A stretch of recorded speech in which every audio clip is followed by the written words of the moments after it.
Well, good afternoon, everyone, and welcome. We will officially call to order this meeting of the Colton Joint Unified School District Board of Education on today, March 13th, 2025. Already halfway through March.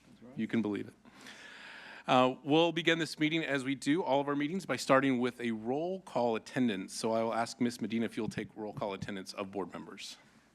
Mrs. Flores? Present. Mr. Fuentes? Present. Ms. Doreen Ojeda? Present.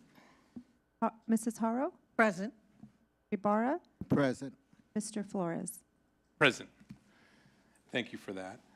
And then we'll begin with our, let me make an announcement that we do have translation services available for those who need translation services. We have Spanish language translation services. And with us today, we have Ms. Cynthia Bueno to provide that assistance should anyone need it. Mrs. Bueno. Thank you very much, Board President Flores. Good evening all. Muy buenas noches a todos. Yo soy Cintia Bueno. Si alguien llega a necesitar servicios de intérprete, puede encontrarme en la mesa trasera y podremos interpretar la reunión completamente en español simultáneamente si así lo desean. Muchísimas gracias. Thank you, Mrs. Bueno. And now I'll ask everybody if you'll please stand and join us in the Pledge of Allegiance. And I'm going to ask, I didn't give him a heads up, but I know that Mr. Antonio Castro, I think, is back there. Who leads our amazing wellness and mental health program. So I'm going to ask him to lead us in the Pledge of Allegiance today, if you wouldn't mind, Mr. Castro. I pledge allegiance to the flag of the United States of America and to the republic for which it stands, one nation, under God, indivisible, with liberty and justice for all. Great. Thank you for that, Mr. Castro. And thank you for what you do for our students in the district. All right, our first item on the agenda, item 1.3, is the adoption of the agenda. We do have some recommended amendments to tonight's agenda, and these are amendments to closed session item 10.2. This is our personnel and public employee item. A request by staff to add 5 certificated coaches, which would include head JV football, head spring football, head varsity cross country, head varsity volleyball girls, and and varsity football assistant boys. There's a request to add 1 certificated regular staff and 14 classified coaches consisting of assistant spring football, head JV baseball boys, head JV football, head JV softball, head varsity football, junior varsity football assistant. Those are 2 positions.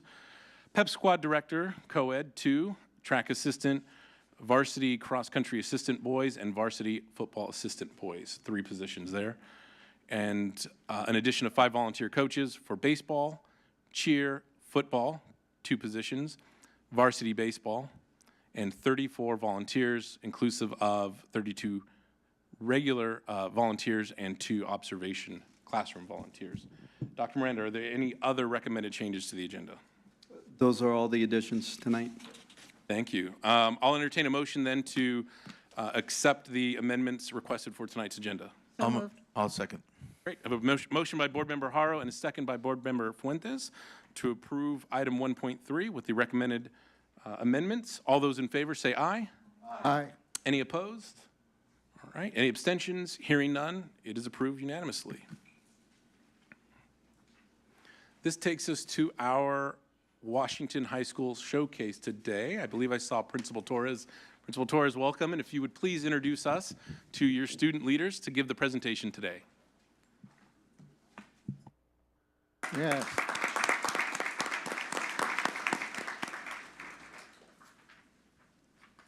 Good evening, Board President Flores, board members, Superintendent Dr. Miranda, and members of the audience. This is Daniel de los Rios, a sophomore here at Washington High School, doing our presentation. Hello. I'd just like to say good evening to Board President Dan Flores. Oh, sorry.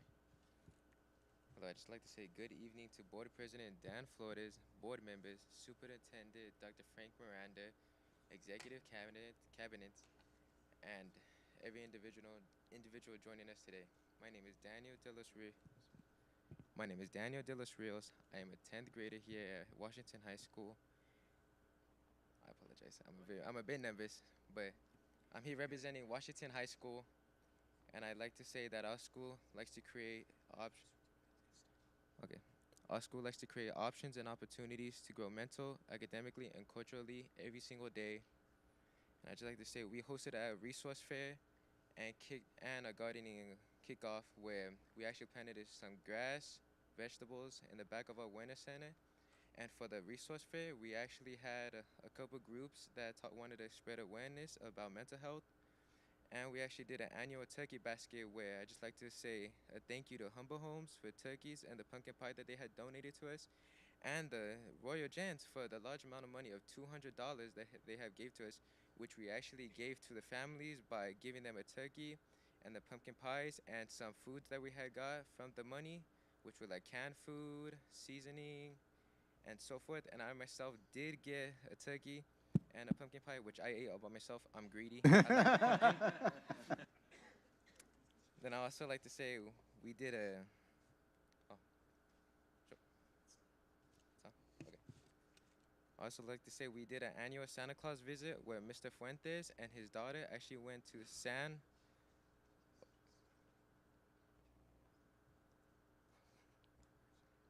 Doing great. We just want to hold that, if you hold that microphone close to you, we'll be able to hear you nice and loud. So that's all. You're doing great. Okay. Like I said, we did an annual Santa Claus visit where Mr. Fuentes and his daughter actually went to San Salvador Preschool, and he went and celebrated his Christmas with the children and gave them gifts, presents, and just risen up the Christmas spirit. He actually and this was all donated by Humble Homes too.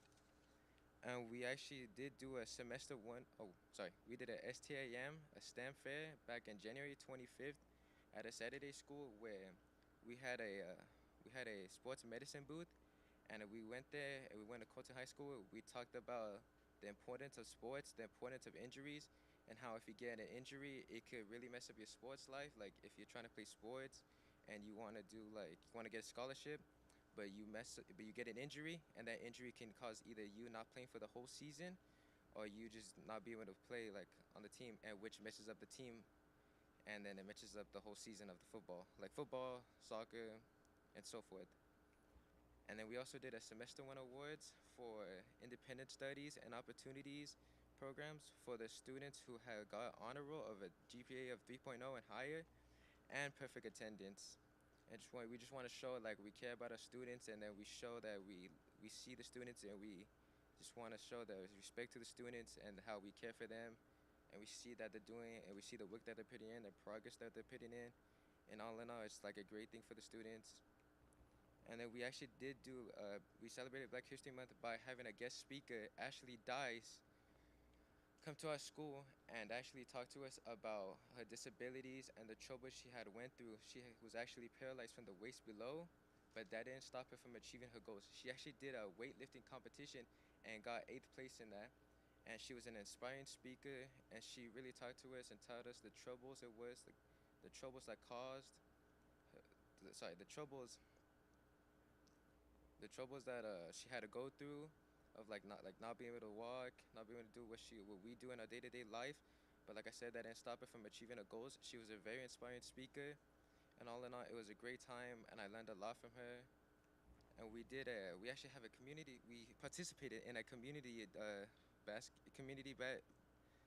badminton where we actually about mental wellness and the attendance. And where the attendees actually participated by doing a terrarium activity, which they went to create their own garden.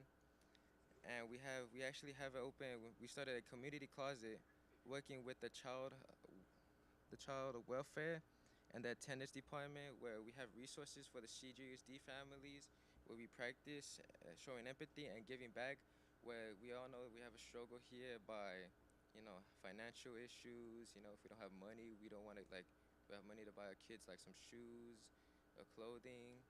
So we have this open once a month for free for the CJUSD families, where they could come get a pair of clothing or shoes if they want, or even for yourself, for the parents if they need it.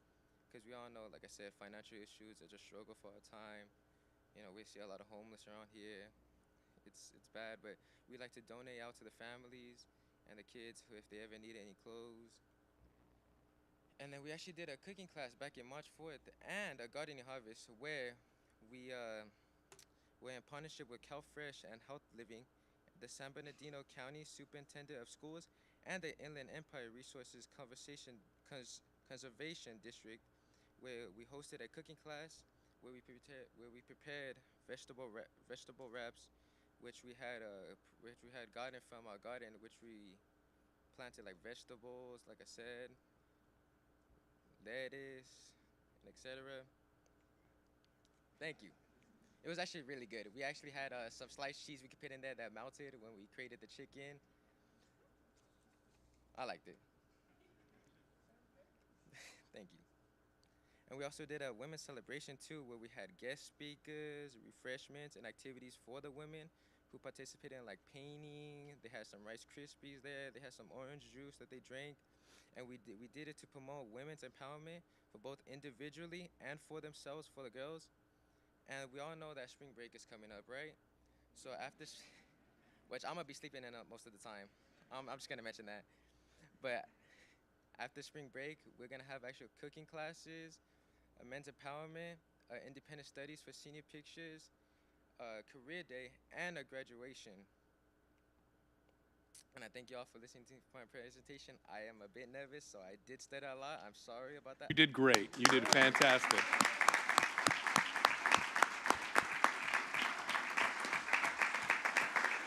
Yeah. Usually when we have the school presentations, there's 2 or 3 other students, so they can kind of carry the load. You did it yourself, so you covered a lot of ground. You did an awesome job. I want to ask if any of our board members have questions or comments for our presenter. Yeah, please, Ms. Haro. I just want to say thank you for your presentation. As President Flores said, usually it's 2 to 3 students up there, and they take turns doing the presentation. And you did it all on your own. And I know when I saw you over there, you were getting a little nervous, and I told you you're going to do fine. And you know what? You did a great job. So you should be very proud of yourself for what you did. And thank you for representing the Hawks. Thank you. Board Member Fuentes. Again, I'm going to say you did an awesome job.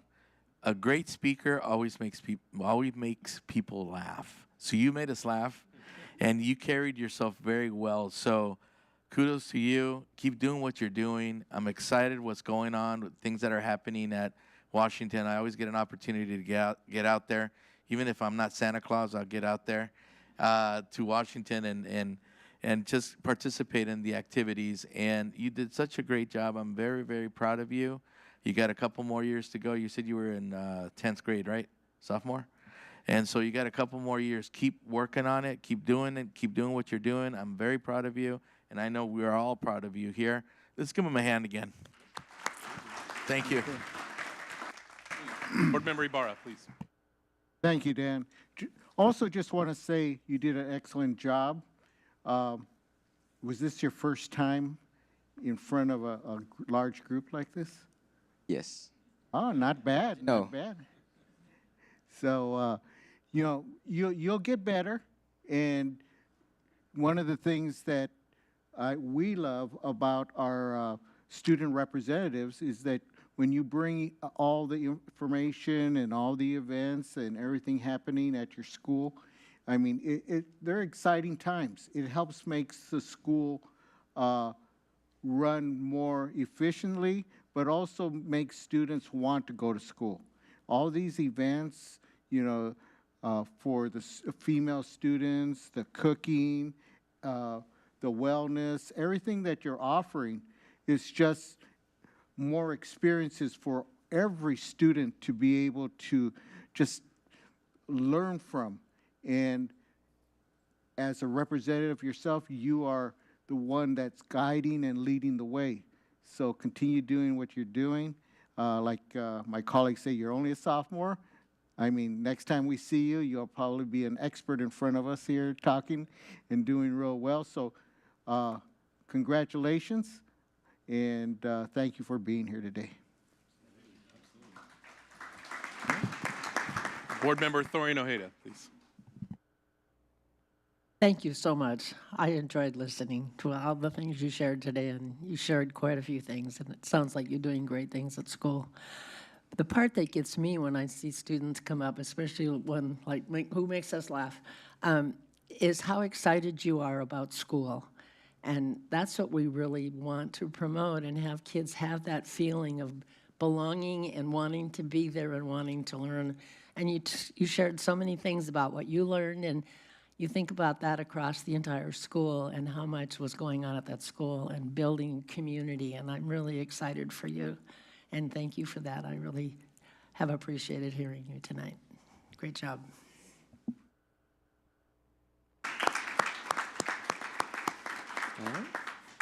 All right, well, and again, I'll just echo what my colleagues have said. You did a fantastic job. We love hearing what's going on at the school. We know you're excited for spring break. My kids are excited too. I think they'll be sleeping most of the time as well. Parents maybe not so excited to have them home for 2 weeks, but hey, it's a good break for everyone. So great job, and we look forward to seeing you in the future, all right? And if you wouldn't mind coming up, we'd love to shake your hand and say thank you.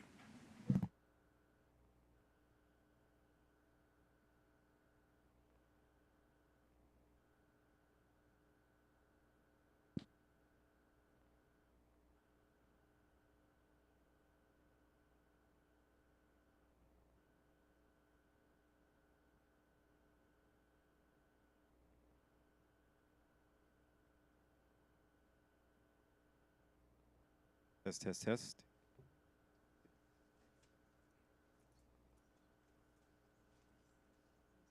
Well, this brings us to the special presentation portion of our agenda. I am going to invite Mr. Fromm, our Assistant Superintendent of Business Services, to the podium, but I'm going to steal a little bit of your thunder, Mr. Fromm, only because I'd like to help welcome this special guest who's a longtime partner and friend, not only of the district, but of many of us personally, and somebody I've had the privilege of knowing for a number of years and working with that walks the walk, quite frankly, and that's sometimes a rarity in politics, but we have with us today a special presentation from our very own San Bernardino County Supervisor from the 5th District, Supervisor Joe Baca Jr., who's with us today.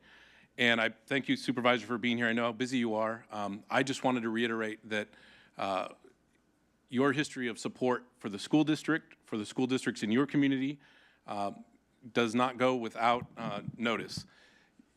You are an educator, literally a teacher who knows what it's like to be in the classroom, and we have so much respect for that because your commitment to the community and to the students has been second to none. And in your role as supervisor, you have continued to support us on a variety of fronts, and I'm so grateful to call you our county supervisor and to have you with us here today. So I'll go ahead and turn it over to Mr. Fromm, but again, we appreciate your partnership and look forward to great things to come. So, Mr. Fromm, please. Yes, well said, Mr. Flores, and we want to keep the good vibes going, so I would like to introduce Mr. Joe Baca Jr. to make a special presentation to the board today that is going to do great things with our facilities here in Colton Joint Unified. So, thank you, sir. Thank you. Thank you, Honorable President, for those kind words. Thank you, members, superintendent, and community at large to be here to look at what we're going to do to present tonight. But tonight's a special night. You know, Colton Joint Unified School District is a very special place in my heart. For those you don't know, as Mr. Flores mentioned, I was an educator. I started my 2 years of teaching in the Colton Joint Unified School District. I taught at Colton Middle School. I taught at Bloomington High School. Good to see you. Good to see you again. And just... It's on? Okay. Yeah, thank you. And just want to indulge just a personal story, if you don't mind. Last year, I attended a adult education graduation for San Bernardino City Unified School District. And a student comes up to me, you know, probably in his mid-30s. He goes, "Hey, Mr. Baca, do you remember me?" And you know, you see students many years later, you don't remember, they look like young men, young women, it's hard to recognize them, but the face looked familiar. He goes, "I was your student at Colton Middle School." And his name was Octavio Paz, and he graduated from adult ed, but to go to show that our kids from Colton are resilient. He didn't give up and didn't quit, and I think that's something to be commended for the kids in our community. And I want to thank the board for your commitment to our kids and never giving up on them and continuing to support them. The presentation from the student here was tremendous. For a sophomore, I tell you, at that age, I was terrified. I would have never gotten in front of any one of you. I was very shy at that age. But just here to present and show our continued support for the Colton Joint Unified School District. As of to date, we've contributed $3.7 million from the County of San Bernardino, which is probably unusual for a county supervisor, probably unprecedented in this county. Yeah. And just want to talk about, some of the investments we've made. We've made $500,000 investment for Bloomington High School baseball team, specifically for the protective netting to make sure balls weren't hitting the residents and our kids weren't having any problems. We've invested $1.8 million for the improvements at the girls and boys baseball and softball field at Bloomington High School. And then we've also given $1.1 million for the Joe Baca Middle School to do some improvements on the athletic field. But today we're here to make a presentation about item 6.27 on the agenda. So a few months ago, Dr. Miranda came to me. He says, Joe, we want to finish this project at Joe Baca Middle School, but we ran out of money. So then I want to give him credit for his advocacy and advocating for your community. He's doing a great job, and he says, you know what? We're about $500,000 short. I says, you know what? If you come up with one half, I'll come up with the other half. And we were proud to do it. It was approved by the County Board of Supervisors a few weeks ago, and now it's on the agenda tonight to be approved to make sure we continue to invest in our kids. I believe in health and wellness. I think whether it's mental health or kids exercise and staying active in the community, it's really about teaching kids an active lifestyle. And I think it's invaluable. And as Mr. Flores mentioned, the teacher in me never goes away. So it's great to be here and make this investment. And, earlier this week, I made a donation to the Colton boys baseball team. Actually, my cousin's a coach at Colton High School, and he's a teacher at Colton High School. So it's always good to give back. And Leanne, who's here with me today, my staff, where's she at? Leanne? She's actually a Colton High School graduate working in our office. Yeah, Colton High graduate. But on behalf of the County Board of Supervisors, just thank you for your good work. We're here to support and continue to support as long as we keep getting money. We want to help. But we'd like to present a check, bring the entire board down and the superintendent and staff to come take a photo if you don't mind. And let's give it up for the Colton board. Let's give it up for them. Congratulations.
Yes. Wonderful. Thank you again, Supervisor Baca and your staff and everybody at the county for the incredible investment in our community and our kids. We are so grateful for that, and we look forward to great things and, of course, all the ribbon cuttings that we'll have for all these wonderful projects. Yep. All right, our next item on the agenda, item 3.2, is the introduction of new management. And so I will invite Dr. Dade to come to the podium and please lead us in this item.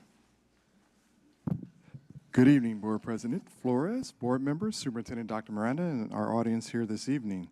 It is my honor and privilege to introduce our new Information Services Manager, Carlos Diaz.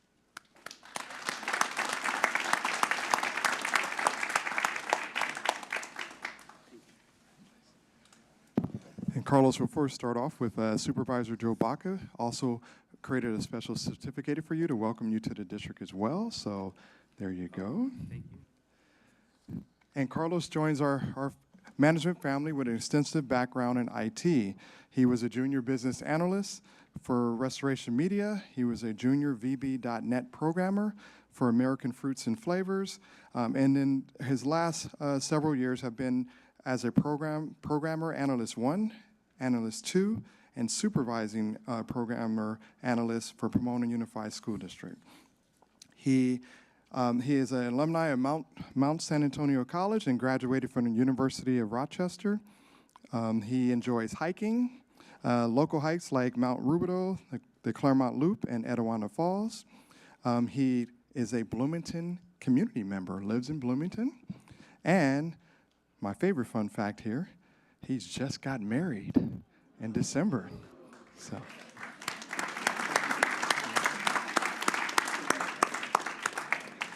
So Carlos, I got to give you a little marriage advice right now. There's a magical phrase that I learned early on in my marriage, and it made my wife feel very loved and listened to, and it's, yes, dear. So use that, I guarantee it'll work. But other than that, I'd like to give Carlos an opportunity to address the board and introduce his family or friends who are here this evening. Thank you for the warm welcome, members of the board, CJUSD staff, and members of the public. My name is Carlos Diaz. I'm really looking forward to collaborating with you all. This is kind of the dream, I think, for many people that work in education, is to be able to actually serve the community you live in. And so, I thank you for the opportunity.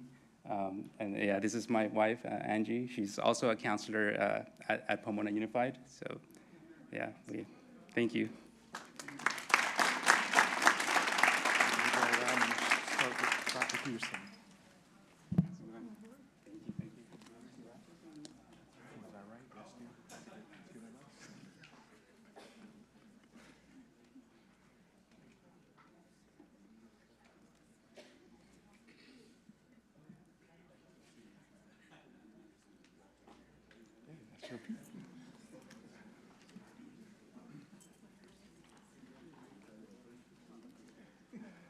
And one more round of applause for Carlos, please. And that concludes my presentation. Thank you. Thank you, Dr. Dade. Appreciate that. All right. Our next item on the agenda is employee recognition. This is always a great item where we get to recognize some wonderful employees and some community partners. So I'm going to invite Director Kathy Cervantes. I believe she's here. Dr. Cervantes, come to, and then Mr. Enciso from our Director Enciso over our classified. So it's a team effort.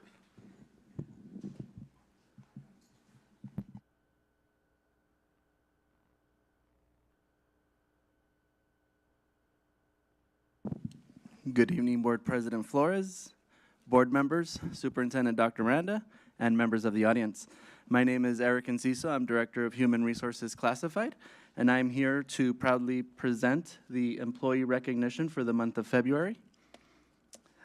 I always like to preface the award by saying that this is a grassroots effort. The people who are coming up here today are recognized and nominated by the people that work with them. And so they're the ones that see the outstanding behavior and nominate them.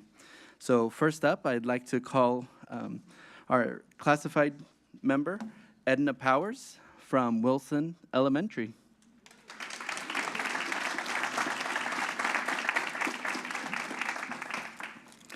Presenting her speech is going to be Dr. Cuello. Is she here? Yeah, awesome. I would also like to take a moment to share with everybody what is actually given to our recipients. So they get a trophy that is a puzzle piece. It says you are an essential piece of our success. You're going to get a certificate of excellence from our very own print shop. And then also, Joe Baca Jr. has also given you an award to recognize your hard work. So, Dr. Cuello. Thank you. I'm a little shorter here.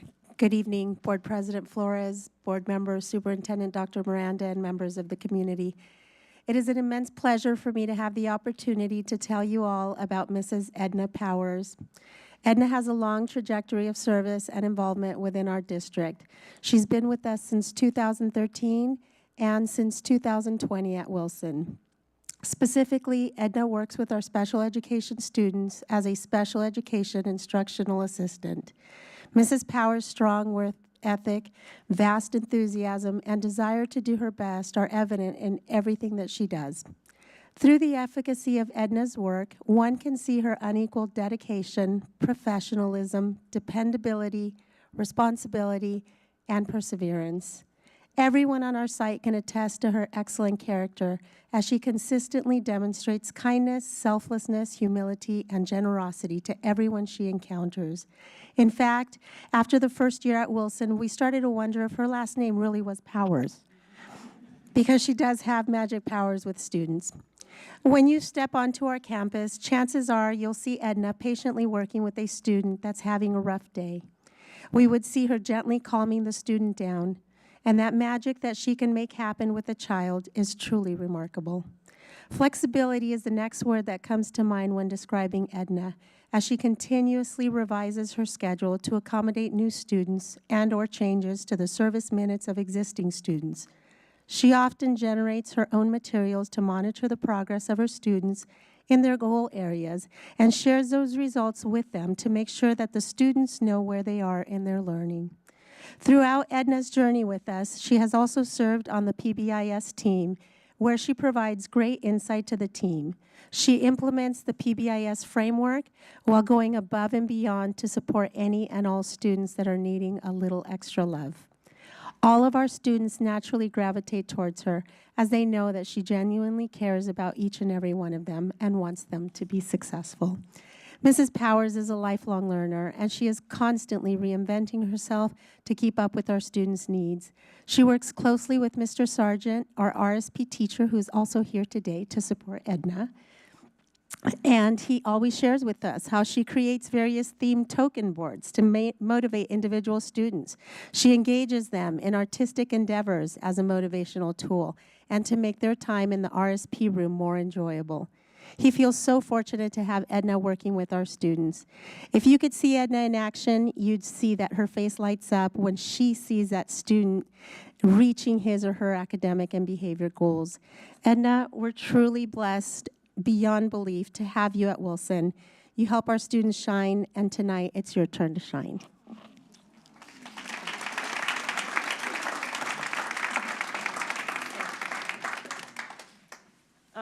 Thank you to the, I want to say thank you to the board, especially Dr. Cuello and Wayne Sargent.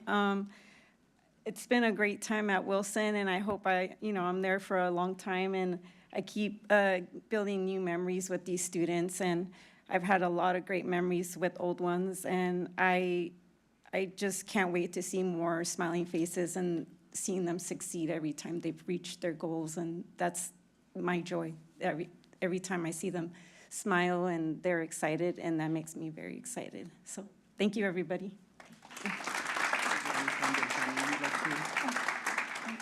And also my husband, thank you for the support.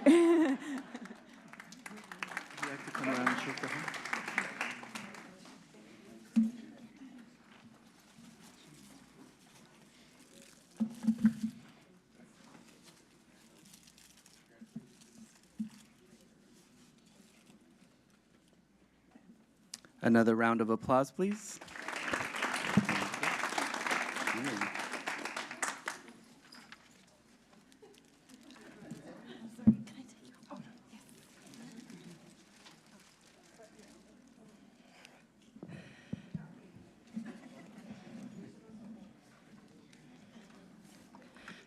At this time, I would like to recognize our certificated employee of the month, and that is Jordan Mondak, and he is a speech pathologist at Colton High School and Rutho Middle School. And at this time, I would like to invite him up.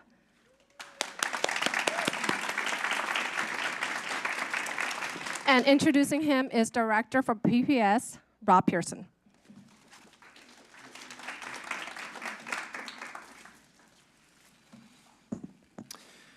Good evening, Board President Mr. Flores, members of the board, Superintendent Dr. Miranda, and community members. I do want to preface that Jordan was nominated by his colleagues at Colton High School in the TOPS program. So that's the kind of context here. He does do a lot of work in the district as well. So I'm honored to stand before you tonight to recognize an outstanding individual who's making a significant impact in the lives of our students. Jordan Mondak serves as the speech language pathologist for the Adult Transition Opportunity Program, or known as TOPS, at Colton High School. This specialized program is dedicated to supporting students with extensive needs, ages 18 to 22. In just his second year with the TOPS program, Jordan has proven to be an invaluable asset to our students, staff, and families. He has quickly built strong and meaningful relationships with our students, fostering a sense of trust and collaboration that is essential for their success. His approach to speech therapy goes far beyond just traditional methods. He actively pushes into the classroom during instructional time, working directly with students to support their communication needs in real time. He also joins community outings to help reinforce self-advocacy skills in real-world situations, ensuring that our students are equipped with the tools they need to navigate their daily lives with confidence. One of the many qualities that Jordan is exceptional in is his ability to collaborate with teachers, staff, and families. He brings fresh ideas and innovative strategies to our program, always striving to meet the individual needs of our students. Parents have expressed their appreciation for his expertise, thoughtful communication, and dedication during IEP meetings, where he consistently advocates for what is best for each student. Beyond his daily interactions, Jordan has gone above and beyond by developing an entire curriculum tailored to our students' unique needs. Understanding that social relationships can be a challenging concept for our community, he created a structured program that teaches students about different types of social relationships. And we know that could be tricky. Those social relationships with family, friends, acquaintances, coworkers, strangers, and community helpers, and how to interact with each of these folks appropriately. This curriculum has been piloted in one of the TOPS classrooms over the past month, and the results have been nothing short of incredible. Students are actively engaging with material, applying their learning in real-world scenarios, and demonstrating improved communication and social skills. Jordan's work is impacting every student in the TOPS program, even those who do not receive direct speech services. His commitment to their success, his innovative mindset, and his passion for empowering students with communication skills are truly commendable. Tonight, it is well-deserved that Jordan be recognized for his hard work, dedication, and unwavering commitment to our students. His contributions are helping our students not just succeed, but thrive in their communication and social interactions. Jordan exemplifies the kind of educator and specialist who embodies our district vision. He maintains high professionalism at all time, is constantly engaged in professional learning. He's used AI to help the other speech therapists with report writing, which has been tremendous, and he passionately promotes equity. Jordan, this is well-deserved, and congratulations.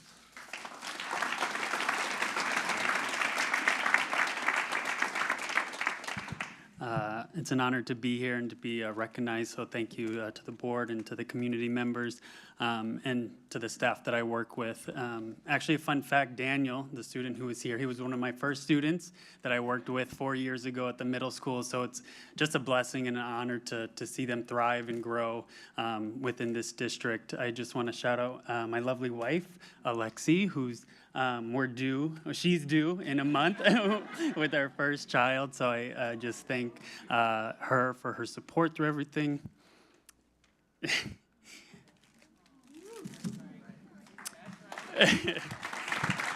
Sorry, a little emotional, but thank Christina, our lead SLP, who's a fearless leader in the district who advocates for us and fights for our needs, and just the support of admin from Ruth O'Harris and Colton High School and the TOPS teachers. I'm just so grateful to work with such a supportive district that accepts my crazy ideas, out of the box therapy ideas, and runs with it. So I'm extremely grateful to be here and to be part of Colton. Thank you.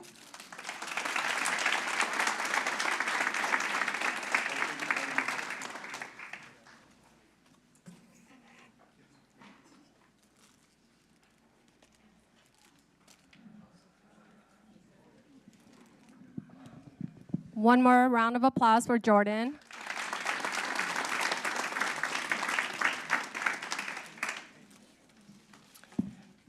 Our next recognition is our management, and that is Dr. Michelle Scribner, principal of Jurupa Vista. And here to present her is Dr. Hyder, director of elementary.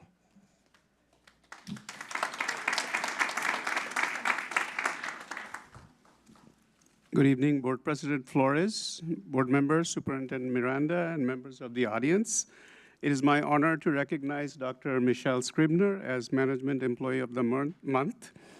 My first memory of Michelle was in a hotel lobby in San Francisco. She was waiting to head to the airport with her 4 young daughters, and they're all here looking beautiful, but if you can visualize, at that point, I believe they were between ages of 2 and 8. Remember, there are 4 of them. And there was lots of luggage, too. And there was Michelle waiting, just cool as a cucumber, waiting for the Uber, like it's just another day. As if that wasn't impressive enough, then she casually mentioned she just started as an assistant principal in a middle school and also was working on her doctorate. I was in complete awe. At that moment, I knew anyone who could balance so many responsibilities with such composure was somebody who could handle any challenge and thrive. Dr. Scribner has demonstrated that same resilience, dedication, and leadership as the principal of Jurupa Vista Elementary. She has worked hard to build trust and cultivate a strong, supportive school culture. Her staff describes her as compassionate, uplifting, and a joy to work with. She's known for going out of her way to boost morale, ensuring holidays and special moments are celebrated with potluck, treats, and thoughtful gestures. Beyond her leadership with staff, Dr. Scribner is deeply committed to her students and families. She takes time to listen, support, and advocate for her school community. Parents frequently praise her visible presence on the campus and her unwavering dedication to student success. As an instructional leader, Dr. Scribner continuously looks for ways to strengthen teaching and learning at Jurupa Vista Elementary. Through her hard work, positivity, and commitment, she has fostered a school environment where students, staff, and families feel valued and supported. Congratulations, Dr. Scribner, on this well-deserved recognition.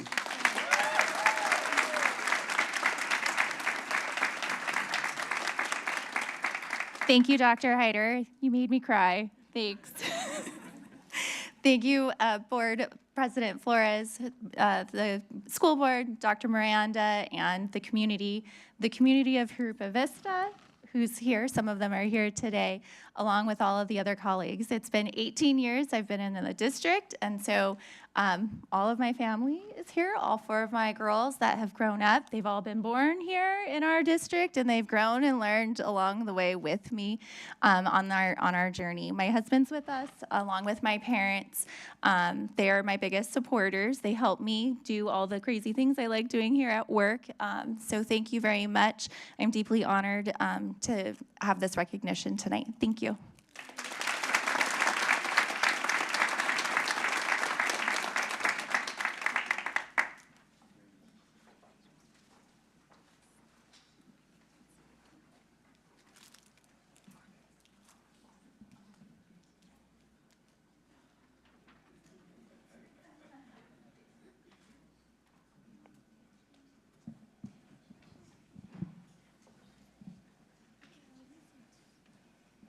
Another round of applause for Dr. Scribner.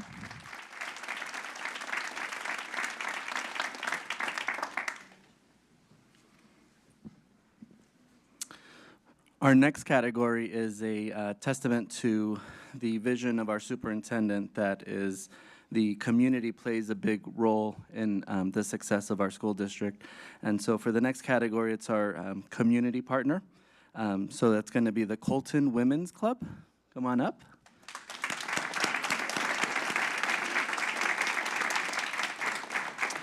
And presenting for them is going to be Director Kingston.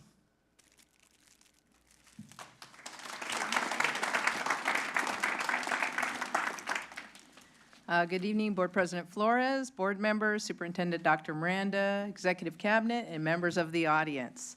It is my pleasure to be able to speak on behalf of the Colton Women's Club and their well-deserved recognition. The Colton Women's Club has been part of the Colton community since about 1900. They're an integral part of our community and serve our Colton families. They have been donating to our annual CJUSD jacket drive every year, with this past 2024 donating over 150 jackets to our students.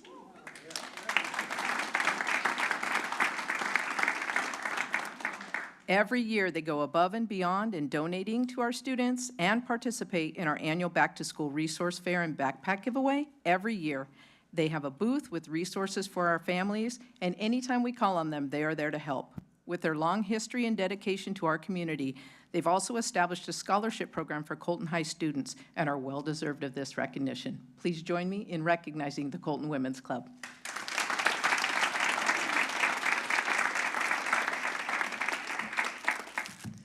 Hello, board members and members of the public.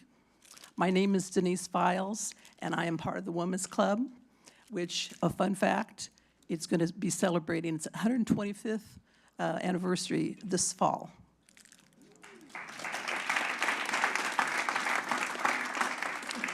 I was also a teacher, but not for this district, and so of community involvement, of helping children, those that need a coat, that don't have one, and we've been doing it for a period of time. And our members are so wonderful about bringing it, going and getting it. And this past time, Carla, who was picking up all the coats, she had a van, it was filled. We were very happy to do that. But our members have been very positive about doing this and supporting the community. And we appreciate doing that. Thank you very much.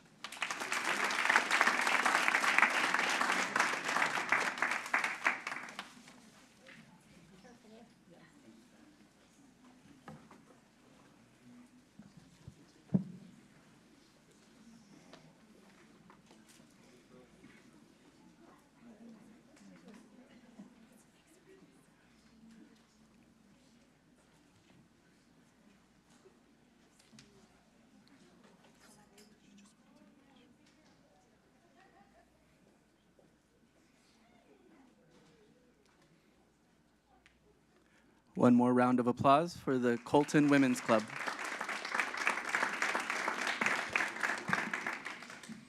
Board President, that concludes our presentation. Wonderful, thank you. And again, thank you to these incredible employees and community partners. This is just a small showing of the amazing things that happen every day around this district.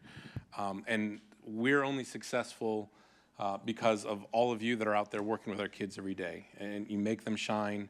And so much happens behind the scenes, but it does not go unnoticed. So please keep nominating your colleagues, recommending the amazing people that do amazing things for our kids every day. We appreciate it. Thank you so much. Okay, this takes us to our public comment portion of this evening's meeting. Just a reminder to all public comment speakers, public comment is limited to 3 minutes per speaker. We would ask that you address your public comments to the board. Please note that due to the Brown Act, we're not able to respond or engage in a conversation regarding the subject matter of your comment, but please know we certainly hear you, and where appropriate, we will refer you to staff to follow up if there's items that need that follow-up. So, and again, of course, our bylaws are listed as well, so you can see the language around that. But I'll go ahead and start this evening with a very familiar name and a familiar face I see. I have Miss Chris Marin. Is that the Chris Marin?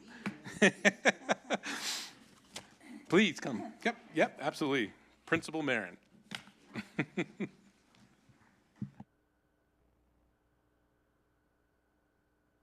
Good evening, everyone, distinguished board members that have been on the board very long, some of you, but you're looking good. You're looking good. My name is Chris Marin, and I'm a retired 30-year employee of the Colton Joint Unified School District. I taught English at Terrace Hills Middle School, was a librarian at Bloomington Middle School and Ruth Harris Middle School, served proudly as ACE president for 2 years and moved on to AP and principal from CMS, Colton Middle School from 2000 until I retired. In 2014, Mr. Mitch Hovey, who is a 35-year employee of the Colton Joint Unified School District, was my assistant principal for over 7 years. Neither one of us were district jumpers, 5 years here, 3 years here, 10 years here, 3 years. No, both of us, this was our only district, and we're very proud of that. It was a career that, like many of us long-timers, like Mr. Hovey and myself in the district, we cherish that. We cherish the memories of this district and the people we've come to know, the board members, the superintendents. We love that, and we have our memories that go way back. As a principal of Colton Middle School, it was a pleasure working with Mitch Hovey as my assistant principal. Mr. Hovey was exceptional. One of his major duties was discipline, as all APs know. He had such a wonderful style in working with students and parents with discipline issues. He was always respectful to both students and parents, no matter what the discipline situation might be. He respects parents, and they respect him. He gives them dignity. He is even-spoken, never emotional, never frustrated when dealing with issues, just trying to come up with a solution. And it works. I never doubted his talent and ability to deal with anyone, whether it be parents, students, teachers, the office staff, rest in peace, Lily Aldama and Barbara Somerville, I love you, and the custodial and security staff. For whatever reason, it was decided to assign Mr. Hovey to the classroom. I would hope that you would look at all outlying influences and circumstances. There's a military phrase called reflecting credit. For 35 years, Mr. Hovey has reflected credit on this school board with his professionalism and loyalty to his district. And now it seems like he's just been simply dismissed. If you care about your parents, students, and the way they are dealt with in disciplinary issues, if you care about the fact that teachers and staff need a problem solver that supports the district. Principal Marin, I apologize. That is the 3 minutes, so we do have Okay. to hold you to that, but I do appreciate that. You will assign Mr. Hovey to an. Thank you for that. Thank you, Principal Marin. No, it's okay. It's okay. We appreciate it. Our next speaker is Daniel Lopez.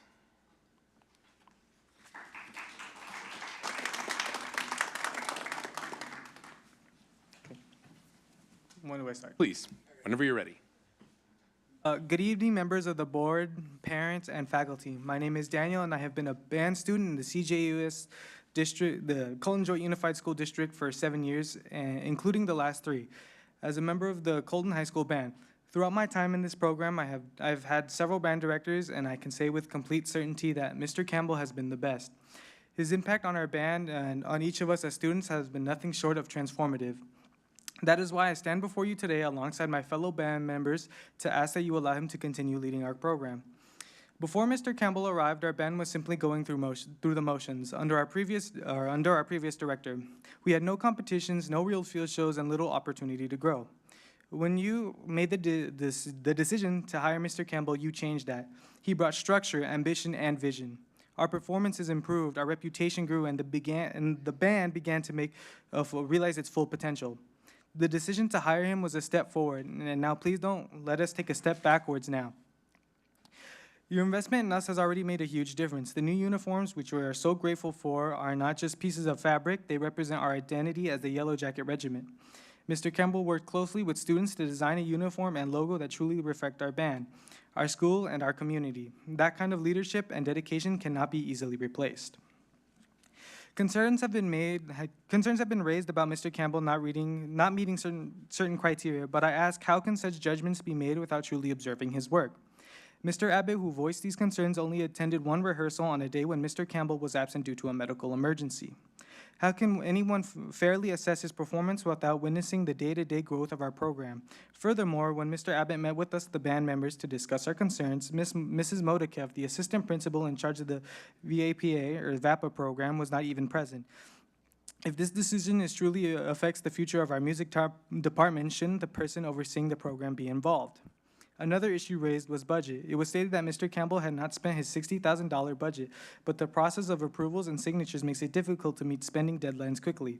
In fact, Mr. Abbott implied that a deadline had been missed, yet the actual deadline is still months away in June. These concerns seem to be based on incompetent information, and we urge you to take a deeper look before making decisions that can negatively affect our program. This is not an attack on Mr. Abbott or anyone involved in this decision-making process. This is a defense of our director, our program, and our future. Mr. Campbell has made undeniable difference in our band, and removing him now would undo years of progress. We respectfully ask that you allow him to continue his work and help us reach even greater heights. Thank you for your time and consideration. Thank you for that. Thank you, Mr. Lopez. Our next speaker is Sienna Fernandez.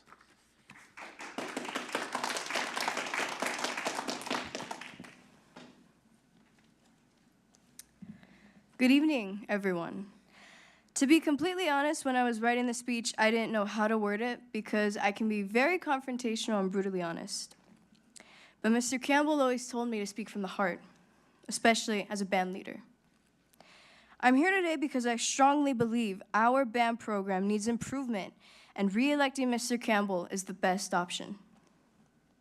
Now, Colton High School holds wonderful sports programs, community programs, and college-ready programs. These help students to achieve certain goals. But what about the band kids? Me, myself, I want to pursue a career in music. But yet, our school doesn't support and lacks the funds to support wind ensemble and marching band. We have to use broken instruments, a building that got flooded and damaged our old uniforms, and many vandalisms from students who lack respect, responsibility, and integrity. With all this, Mr. Campbell was able to lead the marching band to different competitions and high schools I didn't know existed. The bus ride home was my favorite memory because it was the moment we found out we won first place in our division in years. So I don't understand. With all of this triumph after COVID, break-ins, limited funding, it falls back on a band teacher who has been nothing but supportive and helpful. I understand that maybe the board has taken an approach in hiring a director that educates on a choir class. But with all due respect, I am in his 4th period choir class. And when I see those students are loud, and security has to chase them just from ditching class. These are the same students who disrespect mine and others people's personal space in the classroom. You might see this as a situation where it falls back on a teacher and a lack of authority, but there's only so much one person can do when students do not want to engage or learn. And yet, I've never seen an administrator walk into that classroom to address a certain situation, or Mr. Campbell have a mentor to guide him on that. Furthermore, the marching band has been set back to square one without Ms. Nicolay. But with Mr. Campbell, he has taken us up from the ground up and has reshaped us to an advanced, modern, Colton Yellow Jacket Regiment marching band. We all hope you look back on your decision and rethink. Thank you.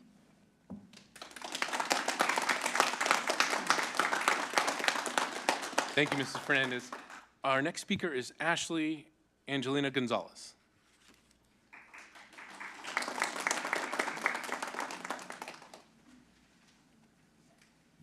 Hello to the Board of Education. I am a sophomore and I'll be speaking about my sisters Alex and Karina and the experience of band teachers and the program. When I was younger, I've seen my older sister come home, talk about the competitions, field trips, and the overall positive view of her becoming a better player for the band, which at the time was Miss Nicolay. Once I've heard her experience, it was now my turn. Now my sister's turn to join, but I didn't expect the turn of event. Her speaking about the band overall had a negative view, even being told to be a better player by the previous teacher, which was Mr. Tabor at the time, which left her in a position of quitting to the lack of motivation in her staying in band. The stress the impact brought to her scared me to join in having the same experience as her and not Karina. Once we knew a band teacher was coming in after the previous one, that turned out to be Campbell, everything changed. Finally, it was my turn to experience the band. Campbell has brought us into a new view of the foundation of the band. Competitions were being brought up, excitement, fundraisers, and even bringing a band family together.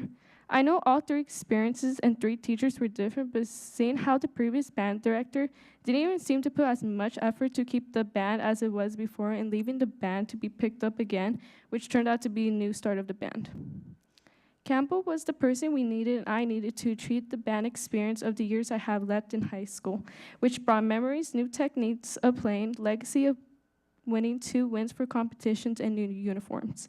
Campbell is bringing back a band experience in a different view, which I'm really grateful for. Thank you for your time. Thank you, Ms. Gonzalez. Our next speaker is Christina Cabrera.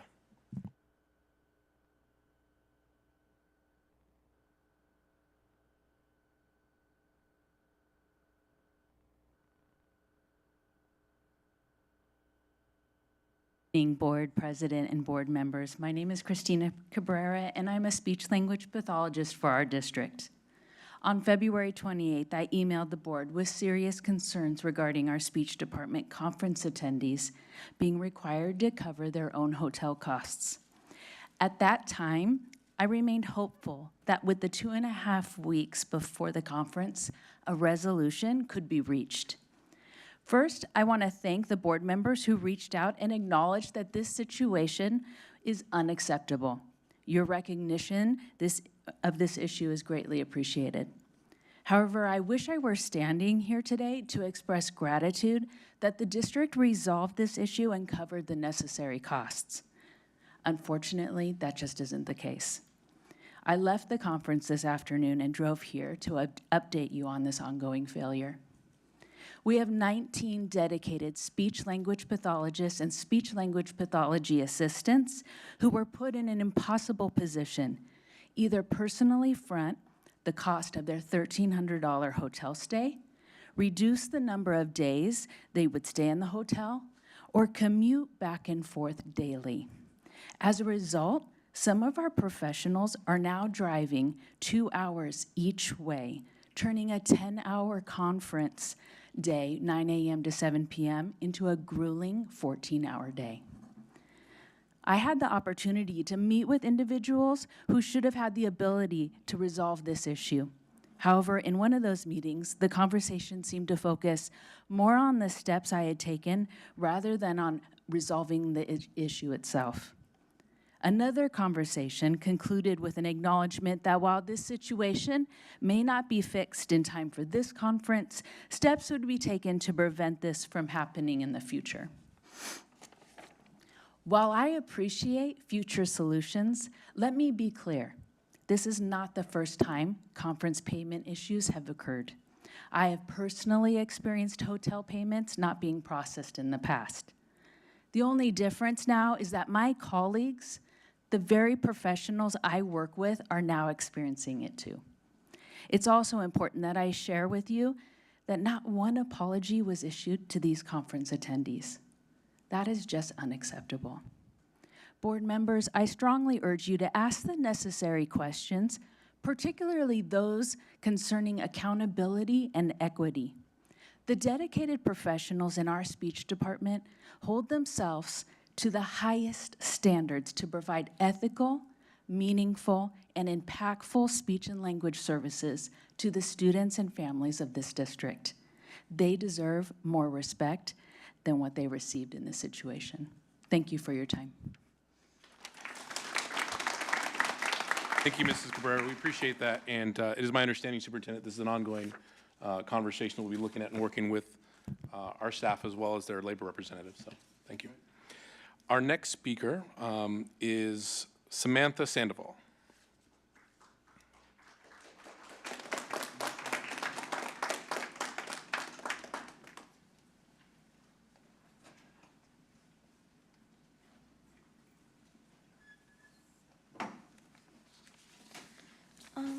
Good afternoon, board members. I am Samantha Sandoval, and I'm a freshman at Colton High School. I'm in wind ensemble as well as marching band, and this is my 5th year in band since I started back in 5th grade. Right now, I am speaking on behalf of the band, and I will try to sum up our experience with Mr. Campbell, or at the very least, my experience with him, and share it with you all today. Mr. Campbell's directing has by far been one of the driving factors that have made my freshman year less stressful. He is the most understanding and empathetic teacher that I have ever had, and because he works with people's schedules and understands that many of his students have other things going on and they can't prioritize band. With these students, he still makes sure that they can participate as much as they can, so that they can also have a positive experience in band. Besides his amazing and understanding nature, I believe he is an incredible band director. Mr. Campbell has worked at, I believe, 4 schools. He was in drum corps for a couple years. He's been in band for a majority of his life, and that shines through in his teaching. The way in which he articulates his points and explains musical concepts is all very digestible and understandable. I have learned the most this school year and have grown the most as a musician more than any other, and this is because of his excellent strategies and his experience that makes learning music very engaging and fun. After I leave his class, I leave wanting to learn more, to better myself, and to advance further. That is what makes him such a great teacher and what makes him stand out from other teachers. To conclude, the band and I hope that you can reconsider your decision. Thank you for listening. Thank you, Ms. Sandoval. Just a note for the board, if I may. We do have, typically there is a 15-minute limit per subject rules built into the board bylaws. However, we can certainly waive that. We only have one more speaker card, and given the students are here, I would like to ask if there's a consensus to allow them to speak. Yes. All right, we'll continue. Good. We'll extend that. Our next speaker is Adrian Cuevas.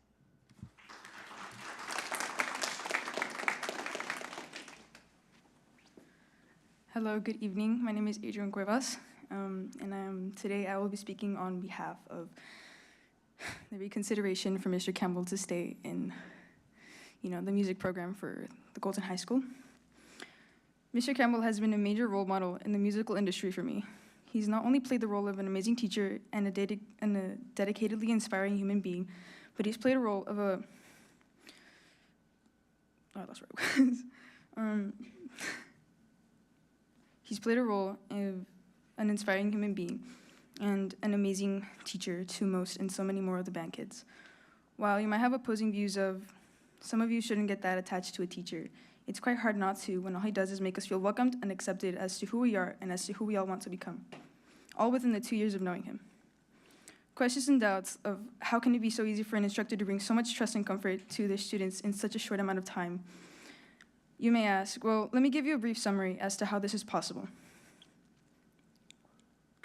So, I'm going to be speaking on behalf of a personal matter that Mr. Campbell has took place in. I don't know if anyone you know has shared an experience of coming out of the closet, but the week before I did, to my entire family, I talked it out with Mr. Campbell. And he's helped me through the panic, and he walked me through the what-ifs and doubts that I had in myself. Now, my parents and family know me for who I am and for who I am becoming. I don't think I would have been able to voice my words in the way that I did if it weren't for Mr. Campbell. He reassured me that even if they didn't see me and accept me for who I am and for who I want to be seen as, that he would always, and I mean always, be there to accept me and care for me as he would for anyone else. At the beginning of my freshman year, he made a promise to us all that regardless of what would happen in life or what life would throw at us, he would never give up on us. And as of today, he continues to keep and follow through with his word. Without him, I don't think I'd be where I am today. If not for him, I'd still be lost and struggling with not only coming out, but with my voice being heard and accepted. I believe so many other of our band students feel this way as well. If it weren't for Mr. Campbell, not just I, but most of the band would probably be a disaster in so many more ways than simply just musically wise. So many kids trust him with so many issues that he's helped us and deal with professionally. If not for him, I don't think I'd have someone I would look up to. Mr. Aaron Campbell has been and continues to be an inspirational role model for many. He takes time out of his day to voice our concerns and to listen to other things like stories on how our day has been, which is something that in my past 9 years of being in the Colton Joint Unified School District, I don't think I've ever seen any other teacher do or take concern over. He doesn't just care for the pay that he's getting or how to spend the funds provided appropriately for like the marching band and stuff, or for wind ensemble in general, but he mainly cares about our voices being heard. After our marching band competitions were over, he asked about comments, questions, and concerns that we had, and he addressed the issues that there might have been. We were all in sixth period. Oh my gosh. I apologize. I am going to have to hold you to the 3 minutes as we do for all speakers, but I appreciate you sharing your story and your comments. Truly. Thank you for that, Adrian. That's the last, absolutely. That is the last public comment card that I have for this evening. I do, just for a note to the students, first of all, thank you for being here. There's no voice louder to us than those of our students. And while we cannot, as I alluded to earlier, respond in a public venue to the questions and concerns that were raised, know that we hear you. We hear you and we see you, and we certainly appreciate the courage that it takes to come up and speak and to share your story. So on behalf of the board, I appreciate you students for being here. So thank you for that, and that'll conclude public comment for this evening.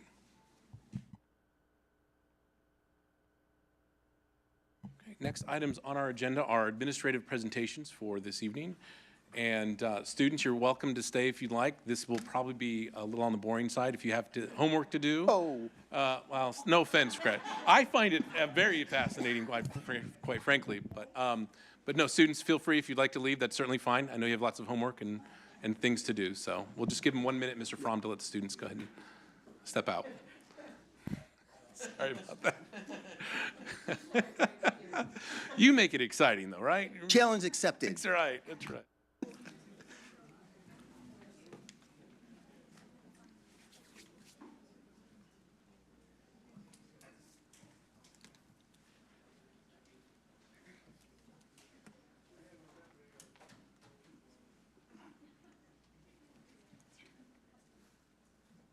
Okay, Mr. Fromm, if you want to go ahead and lead us in our second interim presentation, which will be riveting, I'm sure. It will be. I'll make you smile and laugh. That's my goal. There you go.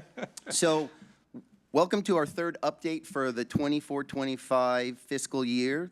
I'm here to present an update on second interim. The purpose of second interim is to provide the community partners a snapshot of the district's current financial status, actual updates for revenues and expenditure projections through the end of January 31st, revenue and expenditure projections through the end of June 30th, incorporate all budget revisions, report actual enrollment and attendance, and update our multi-year projections and cash flow projections. Second interim certification options. There's 3 ways this can go. I would happy to report it's a positive certification is what we recommend. Positive certification means we will meet the financial obligations of the current and 2 sequential fiscal years. Our multi-year projections are built off of assumptions. When the governor came out at the beginning of the year, he gave us a dartboard of what the years will be.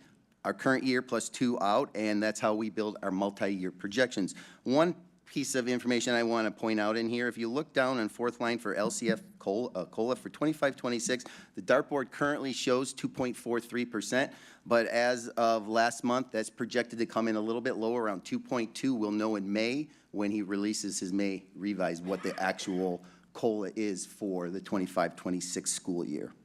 Other things to point out on here is STIRS employee rates locked in at 19.10%, PERS rates at 0.5% and growing. Those are obligations that are out of our control and all districts are facing.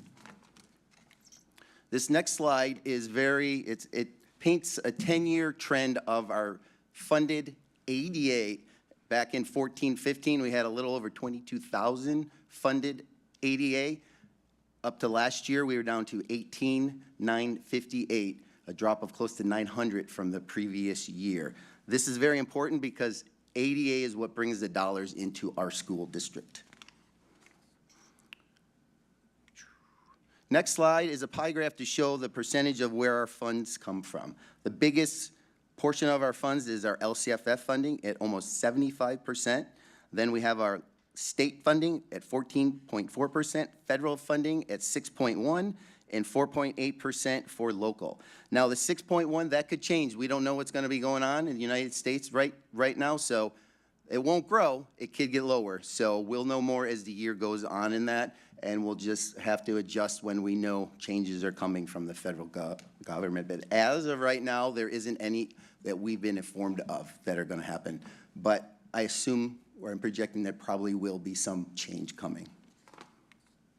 Changes from first interim in our expenditures. The key one there, the salary and benefits went down a little bit because we've had a decrease in vacancies after first interim. We've also have staff that are on unpaid leaves that affect that as well. So it came in a little bit lower, a little bit around $1 million lower than first interim as we update our books.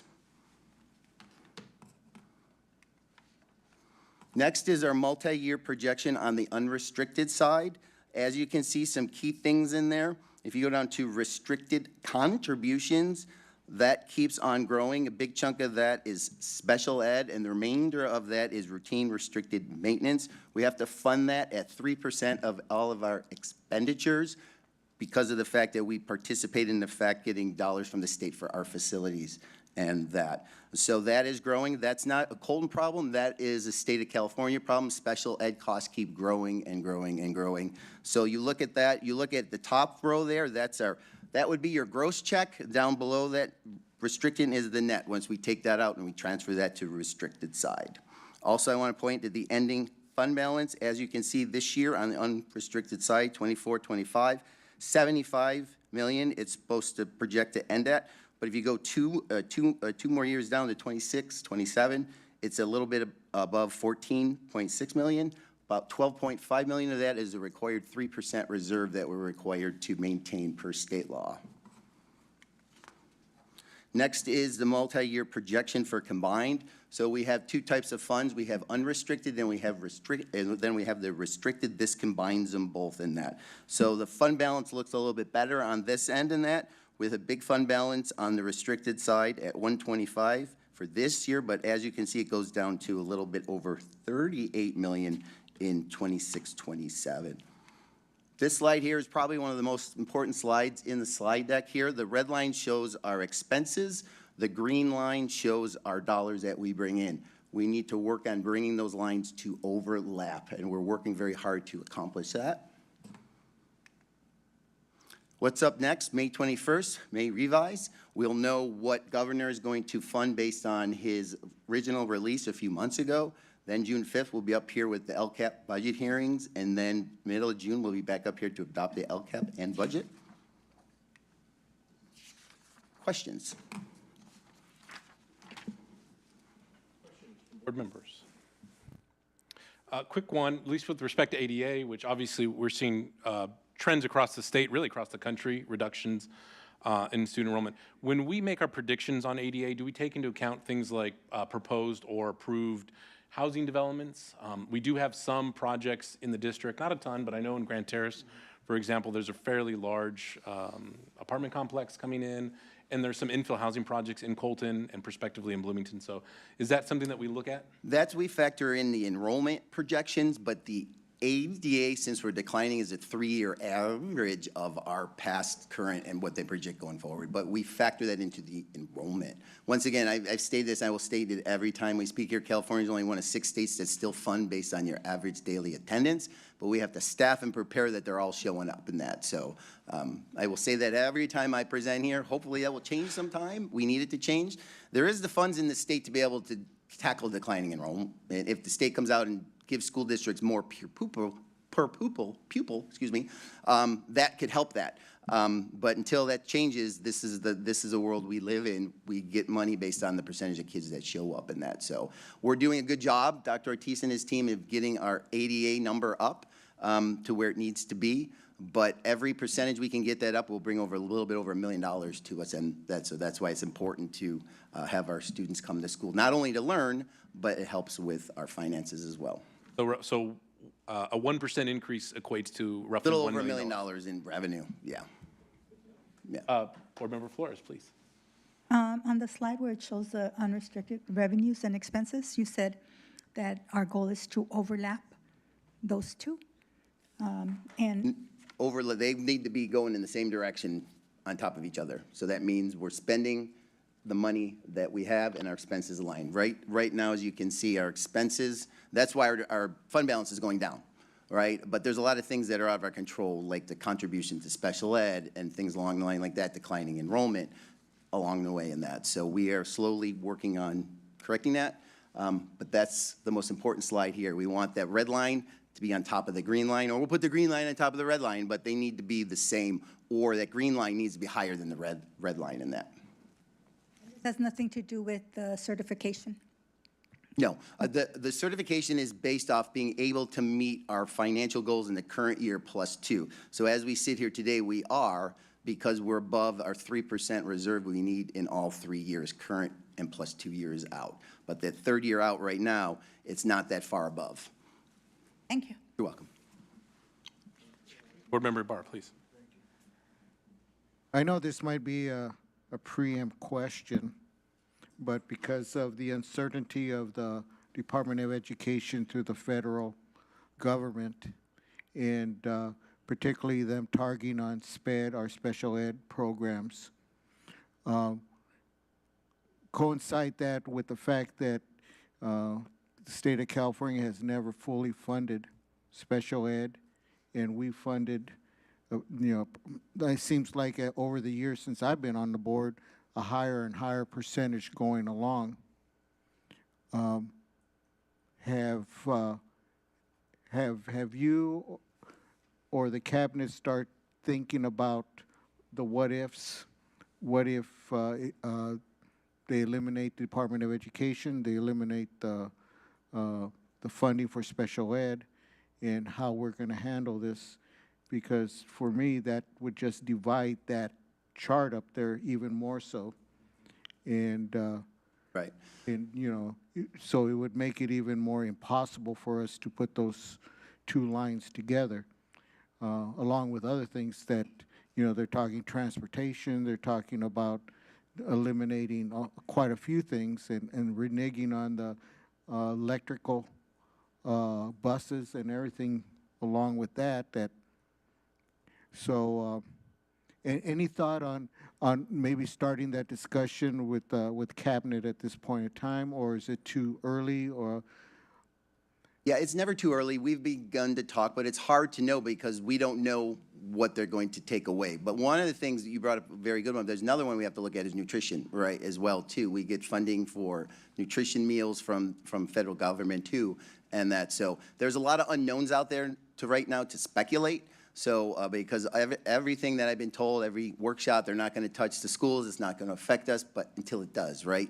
So I anticipate we don't know what it's going to look like, so it's really hard to. I'll probably be able to have more information when I have the county meeting next week, where we'll get an update from Mike Fine at FICMAT to where we're going in that direction. But as of right now, we can only guess, but there's nothing that's come out and said, hey, it's going to be Title I, it's going to be here, we don't know. Because they keep saying on the news, oh, they're not cutting the funding, they're just cutting staffing, right? But I think we're going to feel an effect. Where?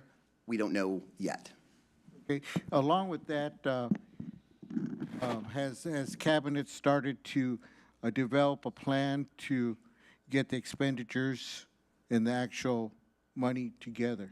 What are we going to do to try to bring that down within maybe next couple school years, just in case we have to deal with something like, we know what's going on. Right. With the we feds. talk about it every cabinet meeting that we have. And the conversations are getting longer because of decisions and things that are going on, and that everything that we're going to spend $1 on, we discuss. And that, is it a need or is it a want? Every position that becomes vacant, is it a need or a want? Those are the decisions or those talks we need to have. And we talk about that every Tuesday. And it's going to continue to go on, right? And the talks will grow because as more information comes out and we need to make decisions, they happened in there. So yes, we are. We're talking about it every EC. And will a plan be developed, Dr. Miranda?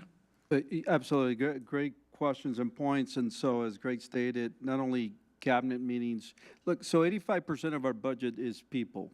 So if the position control process that we've implemented and looked at for the last 3 years, weekly, and ensuring that the resources are aligned and people are aligned and budgets are aligned. That's a every Tuesday battle that we have, and we look at, and so this is an every week Tuesday meeting. Not only that, but every month we have a strategic meeting when we look at not just new positions, but also areas that need what we call alignment. So absolutely, yes, as Greg's team is developing the budget here coming up, so we are factoring the possibility when you look at the federal funding, the chances of losing Title I, and even though we hear, you know, every day it changes, and President Flores can add more because we're part of SANDEBS and we're part of the Legislative Advocacy Group. So we are factoring in to develop a plan, contingency plan, to ensure that we have, just in case something happens and we're not in a situation where we have to make these massive cuts to these programs. That's why it's important. This is not, you don't wait to make these decisions. We've actually been talking about this for over more than a year, not specific to the federal situation, because that's new to the new administration in January, that when those started coming in, we heard about that. But in terms of the alignment of the position control, that's been years in making. And our you know, last year we offered a SERP. This year we're looking at other alignments as one-time money gets dried up and that goes away, is what we do with that. So this is something I want to reassure the board that it's a almost at times a daily conversation with Greg and Brandon and the team here. So that's really where we're at. And again, as Greg develops the budget coming up here for the board to adopt proposed budget, we will factor in all these issues that are coming in, not knowing what we don't know yet. And so we'll rely on May revise, obviously. That's why we're very, very careful of how what we're doing right now. And we've also, when position control, we put positions on hold.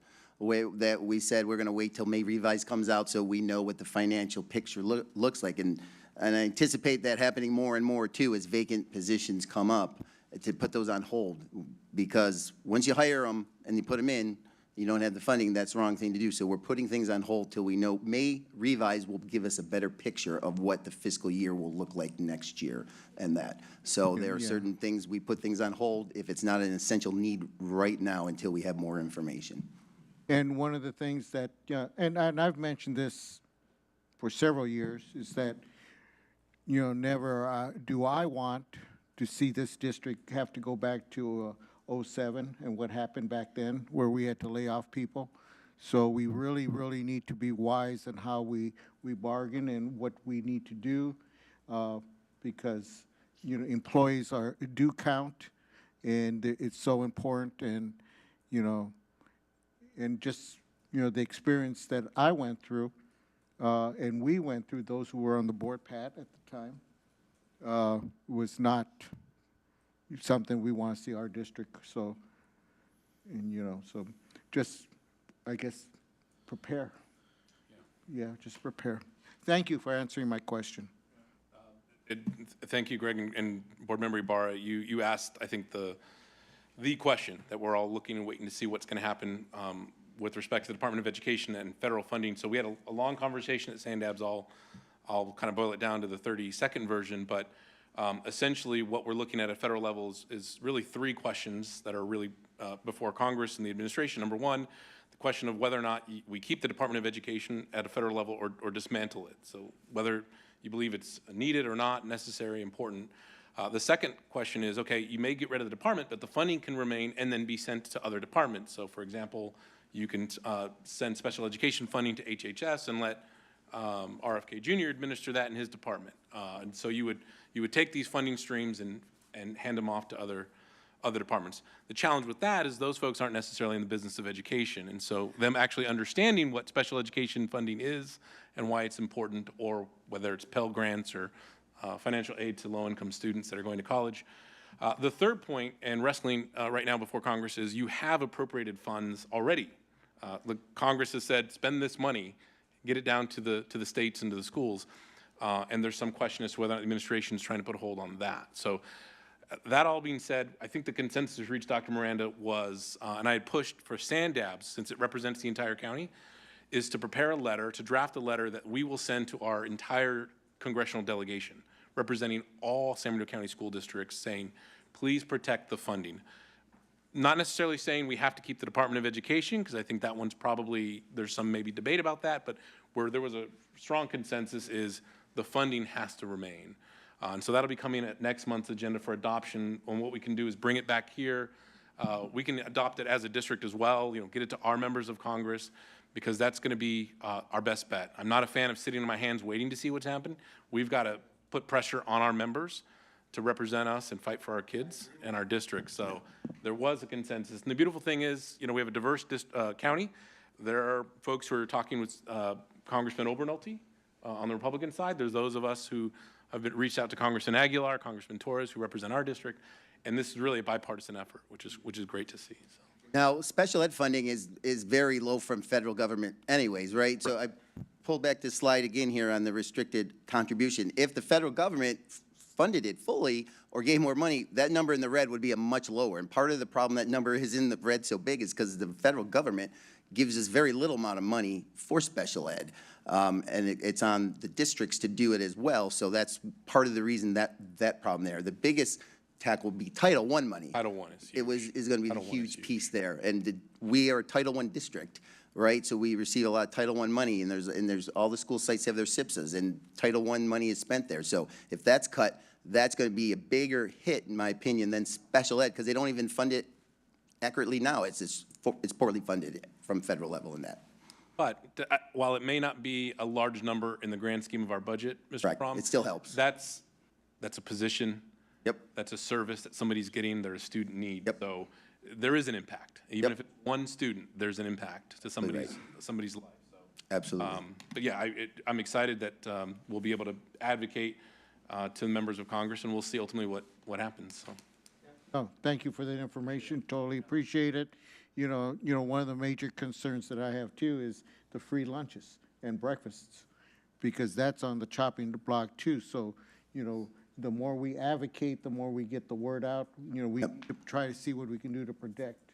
And there are talks, if I'm not mistaken, Ms. Fromm, about getting rid of the universal CEP program, which would require us to go back to getting applications from every student. And not only is that cumbersome and expensive, but we know, all of us have been here long enough, we know what happens when a kid doesn't turn in an application, and then we end up with essentially an unfunded mandate, right? We used to have to backfill to the tune of 6 figures our cafeteria fund because we had students who qualified for one reason or the other. We couldn't get them to turn in the application. But we are going to feed those kids. We're not going to throw a sandwich at them and say, you don't get a lunch. So you're absolutely right. There's a lot at stake here. So. Thank you, Mr. Fromm, for the presentation. Very good. Thank you.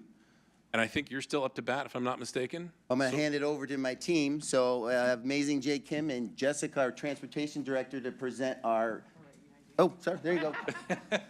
Our electric bus master plan. I'll turn it over to Jay Kim and Jessica. Another mandate. All right. An unfunded mandate. Another unfunded mandate. Thank you, board members, board president, and everyone else in the audience. We appreciate you guys giving us this time to be able to present our electric school bus master plan after such a serious topic. But I know that I have all your ears right now. And I guess I'll be using this too. All right, so the big question is why schools are going to electric. And I'll go through the 3 topics that we're going to discuss tonight. Healthier for our students, drivers and community, the reduced fuel operation and maintenance costs, and then number 3, the compliance with our California school new buses must be 0 emissions starting in 2035. Number one, our healthier kids and communities, the wellness. Electric school buses improve air quality since they have zero tailpipe emissions, so students no longer breathe in the fuel emissions. The equity piece, electric school buses can serve disadvantaged communities who bear the disproportionate burden of on-road air pollution and improve attendance. Our school achievement, reducing students' exposure to air pollution from school buses can have a positive effect on students' attendance and their test scores, which is something we can use right now. Number two, reduce the cost. Electric school buses are more efficient to operate compared to our CNG buses that we currently have. Electric school buses can save schools an estimated of up to 50% annually in fuel and maintenance costs. BYD EV buses have a 20-year lifespan, which is equivalent to our CNG buses that we currently have, and they also provide a 12-year battery warranty. Number three, the compliance piece. So State Bill 44, which was introduced in 2022, requires that from 2035, all newly ordered or contracted school buses must be zero emissions. Bus manufacturers have stopped producing CNG-fueled buses. Electric vehicles, the EV school bus legislation is part of the state's broader effort to transition to zero-emission vehicles across all sectors to be in line with the state's commitment to fight climate change. And this is where you can find the electric buses today. These are the committed electric school buses by state. So our state comes in at the top. We have 3,269 committed EV buses. New York has 793 commitments, and Illinois has 672 commitments. Our neighboring school districts that currently have EV school buses is LAUSD, and they have 253 that they're currently running. Moreno Valley Unified has 46 that they're currently running, and Fontana Unified has 18 vehicles. And how do we make this happen? J. Kim will explain that. The awesome J. Kim. That's what we did in practice. We're here to make it happen. So money makes things happen, and along with that, we are focused on state funding. So we have been preliminary awarded $5.9 million through the Zero Emission School Bus and Infrastructure Program. So we've applied for 15 EV buses and EV chargers. And with that grant, the financial need from the district is about $900,000.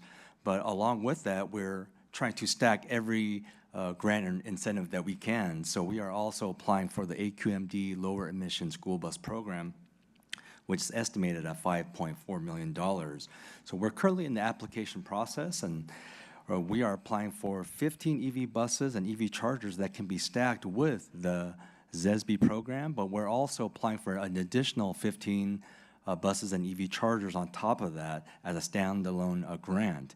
So if we get awarded and we stack both of those, that will be zero out of pocket.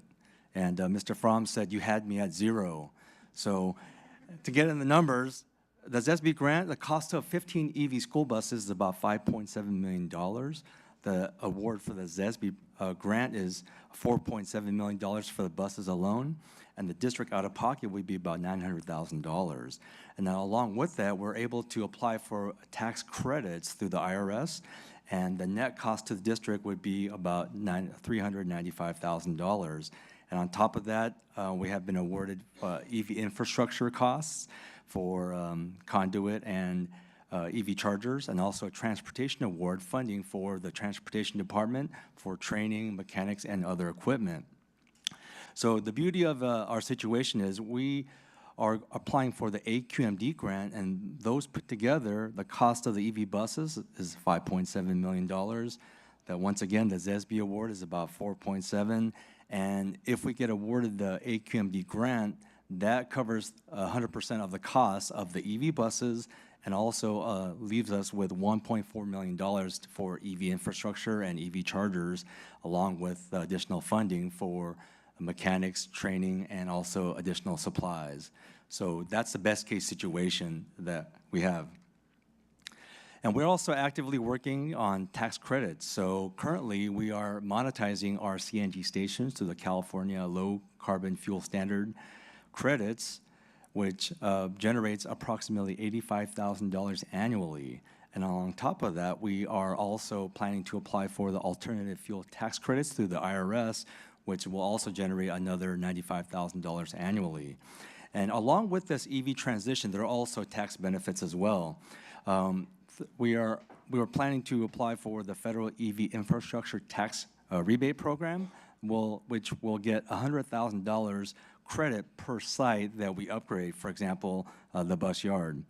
We can also apply for the federal EV tax rebate, which generates $40,000 maximum per school bus that we purchase for the out-of-pocket expenses. And as we charge these EV buses, we'll also be able to generate more California Low Carbon Fuel Standard credits for the amount of EV charging that we do. So we're definitely taking into account not only the cost of the buses and incentives, but also life after in terms of the EV infrastructure, the charging equipment, and being able to monetize the EV charging. So the transition process, as you know, there's a lot of steps, and we are painstakingly and making sure that we do this correctly in terms of getting input from community and school stakeholders. We are engaging school bus manufacturers to make sure that we're doing our homework and finding the bus manufacturers for our school district. We're actively engaging with our electric utility company, which is Colton Utilities, also on the Edison side as well. We're identifying routes that can be easily supported by an electric school bus, and we're actively assessing our bus yard for EV charging capacity. And I'm diligently working to secure all the funding that we can and working with procurement in terms of the best way to procure buses and install EV chargers. And we're working with the Transportation Department to have a plan to train transportation staff and drivers for the EV operations.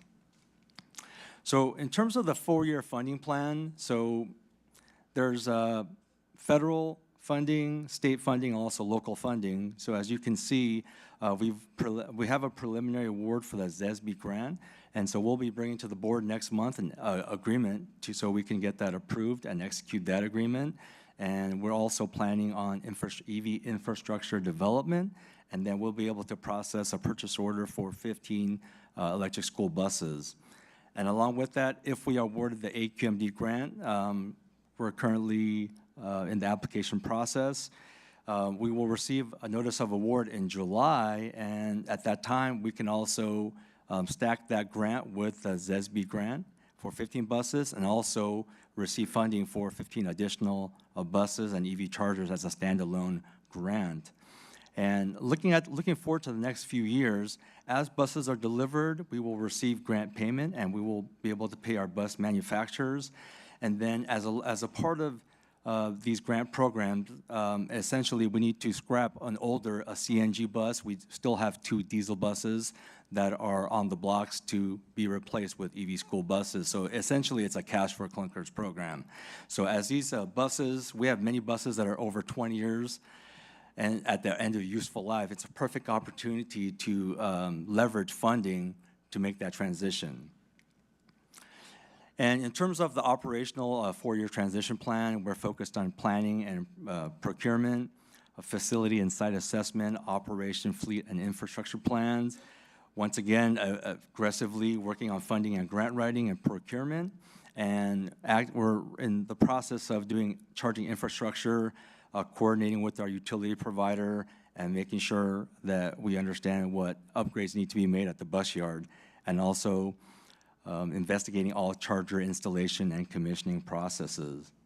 And as we do that, we'll be focusing with the Transportation Department in terms of driver and mechanic training and deployment and scaling. As we receive these new buses, we need to understand how are they working, is the training being provided, and understanding if the utilization and the effectiveness of EV buses. And we will also use that as an opportunity for community outreach and sharing of lessons learned, and also use that as a pilot program to scale our strategy.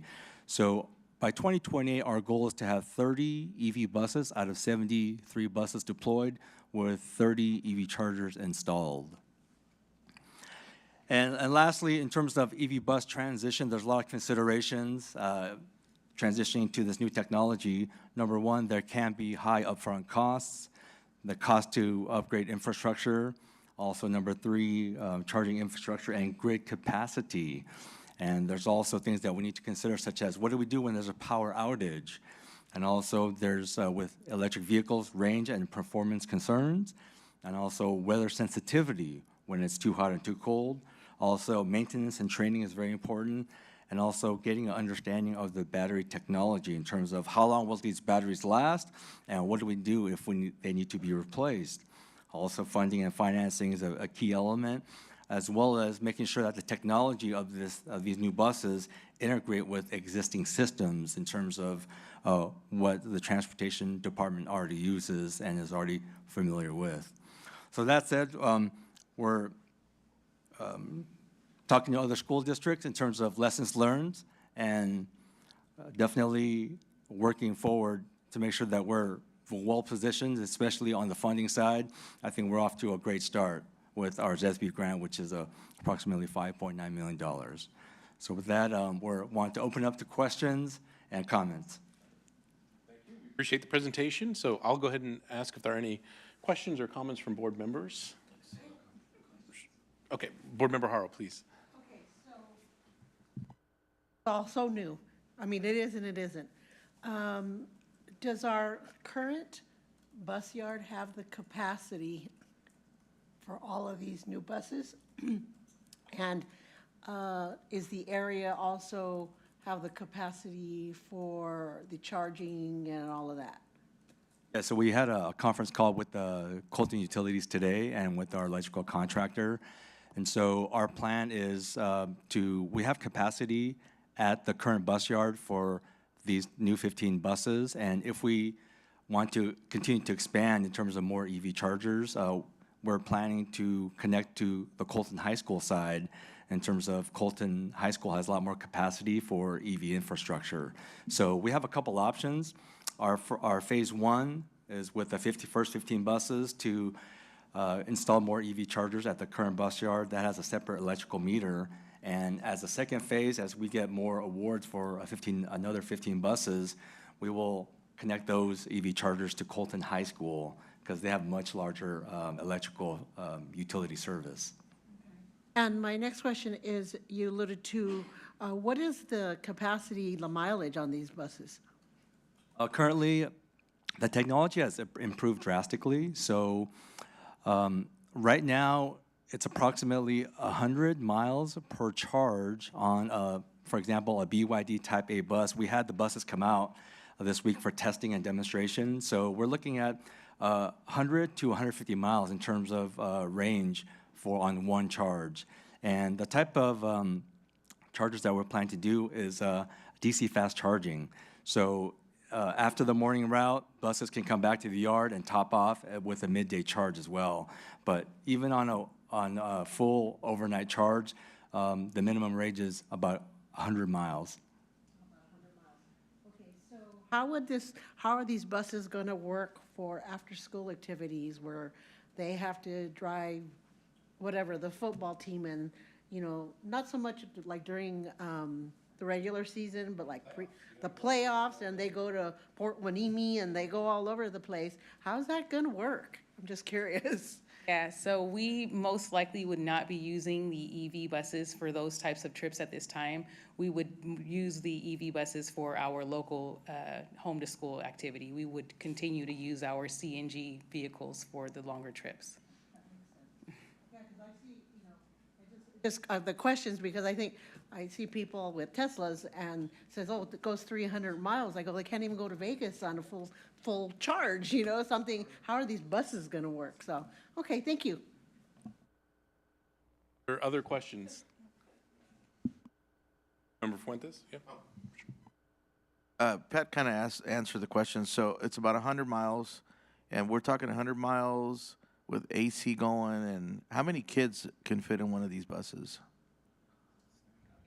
So the two types of styles that we have selected for the very first grant, we have 9 Type A buses and 6 Type C buses.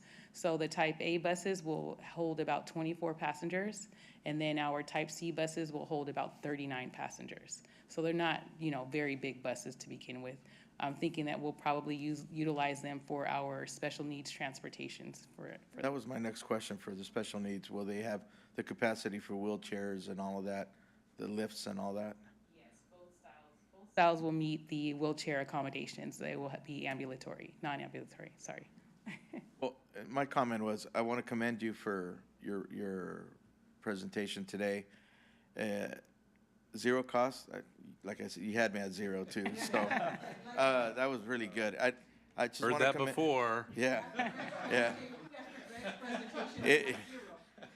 It's just amazing the work that you've been putting into this. I know that this has to happen in 2030, 35? 35. So we got a little bit of time, but like I think I was talking to somebody earlier, 10 years, man, boom, we're gonna be doing this. Another question, and I know this is future, but for those activities that we have to go farther out when we are 100% EV, have we looked at that? Have we thought about that in any way? So we had a great example with the BYD buses. They are also open to the Electrify America network, which is all over Southern California and nationwide. So buses can be charged not only in our bus yard and with other neighboring schools, but they can be on the public networks as well. So that's good. So let's say we have one right here at Walmart on Mount Vernon. They have DC fast charging. So with the school bus, you got to be there first thing in the morning. But that said, it's open to the public network as well. Here comes a bus. Well, thank you very much. It's a great presentation. Love it that it's not going to cost us anything at the beginning. And continue doing what you're doing. You're doing a great job. And again, you had me at zero. Yeah. Other comments, questions, see Board Member Flores. Yeah, you mentioned that the buses can fit, 35 students? Right now, our buses can fit like 70, right? There's large buses. So does that mean we're going to need 2 buses to No, not necessarily. Right now, pertaining to our special needs students, we don't go to full capacity when it comes to our special needs students. So it will be perfectly fine for the amount of students that we transport right now currently for our special needs.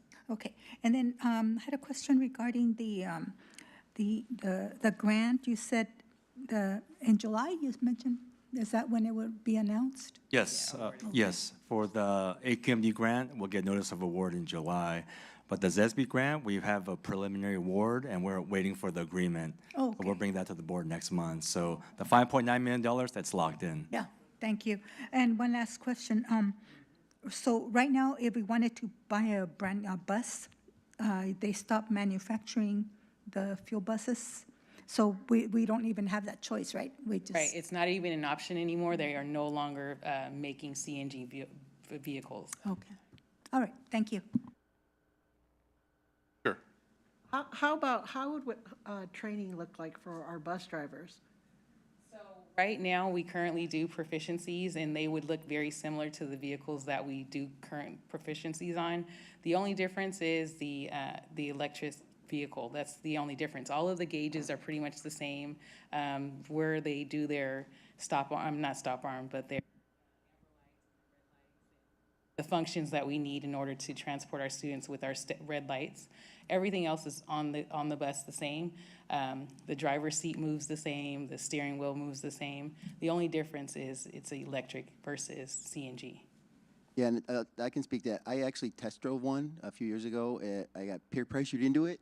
At Linwood, we had one in the parking lot, and one of our board members, she drove it, and then they were like, Mr. Frum, you got to drive it. And it was like driving a golf cart. It was like, now granted, I wasn't on the freeway or the street, but it was like, oh my, they're very easy to drive. If I could do it. Does it drive by itself? No. Hey, the union's here. Let's settle down. I got peer pressure. They're like, if the board member can do, you can do it. She didn't hear me. Yeah. Board Member Thorin Ojeda, please. I might have missed this. I don't think I did, but okay, it can go 100 miles. Is that with the full 15 or however many kids there were, and air conditioning, so that, I know that's been a big issue for parents and regular buses. Yes. That's something that's included automatically, I mean, Yes, so on the kind of the boilerplate, it says 125 miles, but with AC, with kids and everything going, conservatively, it's 100 miles. and you said that they may have to stop at a charging station. How much time does it take to charge a bus? Will kids be on it during that charge time? No, Or it'll always be in the morning? correct. So in terms of daily operations, so the charging will happen overnight. So in terms of the chargers that we're planning on, so overnight, about 6.5 hours, we'll give it 100% charge.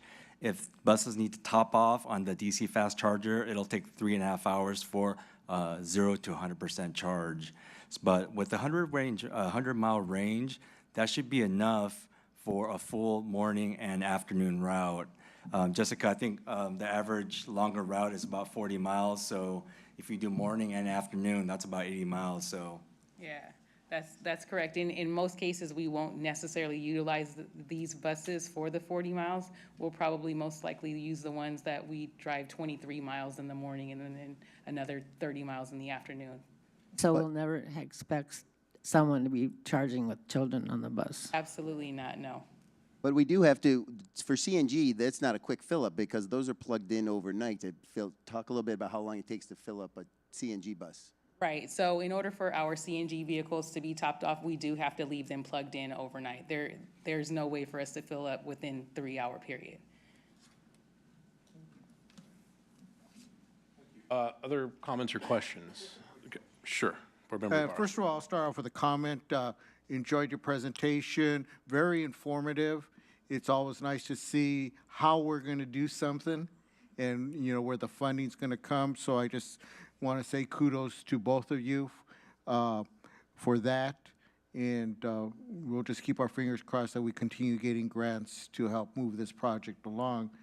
My question was that just thinking about the numbers that each of the two different buses can carry, what's the average number of students, regular ed, that a bus will hold on a daily basis, on an average route? Okay, so on our buses, we do maximize almost to capacity. So we will transport, for an elementary school, for instance, maybe between 60 and 70 passengers.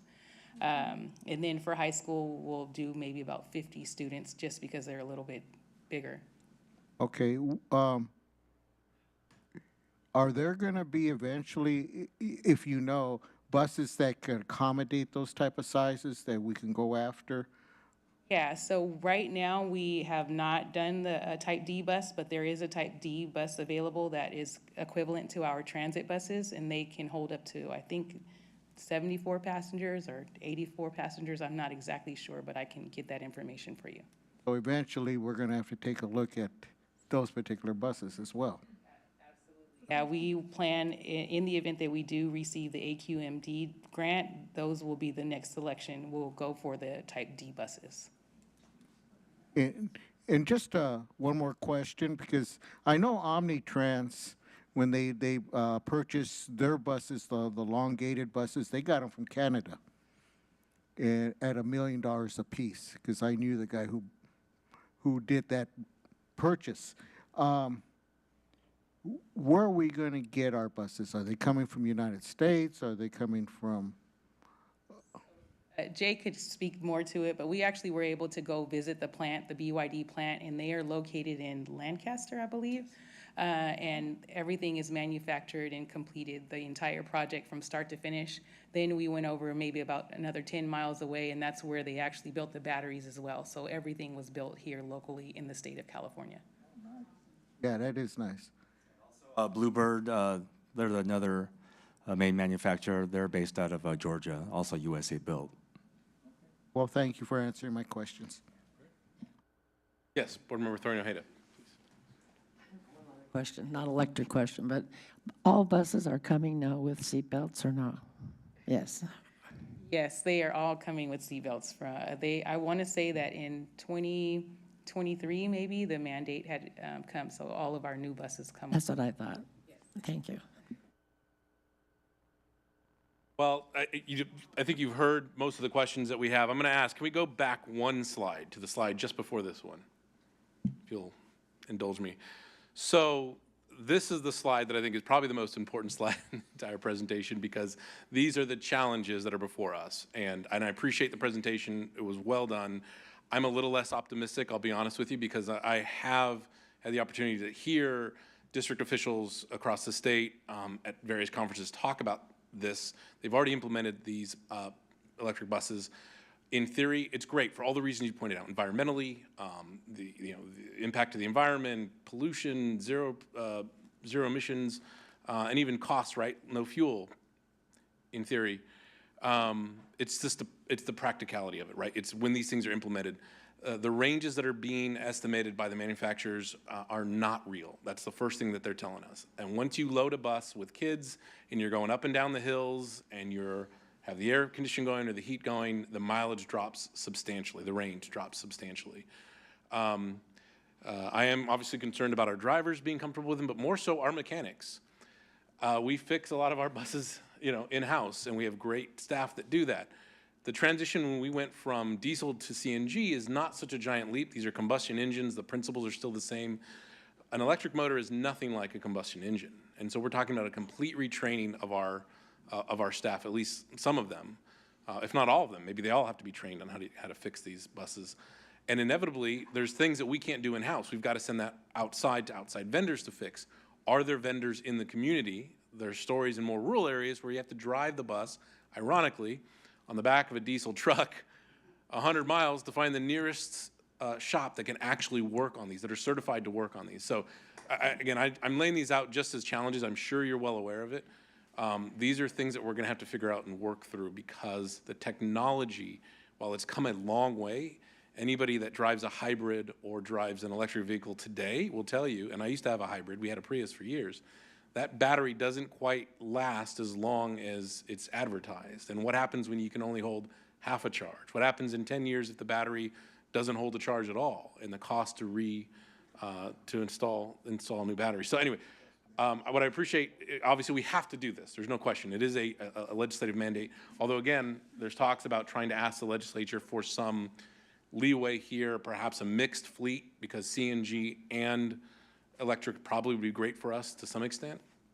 But I'd like to see us take this slow and methodical and very strategic, because we don't want to put ourselves in a situation where we find ourselves with buses not working, not operating, not able to deliver our kids to school on time, et cetera. Dr. Miranda. So I know you've heard my spiel on this, and I'm going to continue to advocate for hopefully some reasonableness in keeping some of our fleet, because those buses are tried and true. The CNG are reliable. They're tried and true. I mean, they just go, right? It's like that 98 Toyota that just goes and goes and goes, right? So we're going to need those on those long trips that we do take kids. So anyway, if there aren't any other questions or comments. I thought of one more. Sure, please. Sorry. Just one more question. Recently we had the winds, and I know a lot of community members where power was out. Power was out in Bloomington. It was out in Grand Terrace for days. How is power outages going to affect charging these buses? And then, because they're going to be transferring kids to school. Kids won't be able to get to school, so just curious. Great question. So in terms of power outages that are planned for the safety, that's on the Edison side. So our school bus is on the Colton Utilities. The Colton Utilities does not shut off power for wind events. I know sometimes there are unexpected power outages. We're also planning to deploy EV chargers on the Edison side. So we received a grant for five sites of $40,000 from the Edison side. So we'll be starting to deploy level 2 chargers at our sites that are Edison. And so in terms of a diversity of utility companies, that actually helps us, where sometimes Edison will shut off power due to wind and safety. Then we can, obviously that doesn't affect the bus yard, but for whatever reason, if Colton Utilities has an outage, we can take those buses and to our Edison side in terms of the chargers. So In April next month, we'll be installing our first level 2 chargers at Grand Terrace Elementary at the new TK parking lot. So our plan is to have a network of EV chargers within the district that buses can charge at any time. No, they'll be for level 2 in the parking lots, open to public and staff, but definitely, well, when needed, we can make that an emergency priority. Board Member Flores Okay, has one more question. Hopefully, yeah. Where does California on the ranking as far as taking the lead on these buses? Or what state is right now taking the lead? If California's number 1, and California, New York, and Illinois, top 3. Okay, thank you. Want to make sure we stay number 1. All right, we appreciate that. Thank you again for the presentation. I'm sure we'll be hearing more as we move things along, right? Okay. That's right. Awesome. Thank you so much. Appreciate it.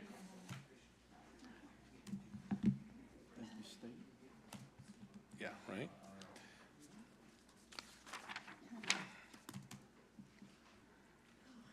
Okay, just one moment. Apologize for that. My computer went to sleep on me.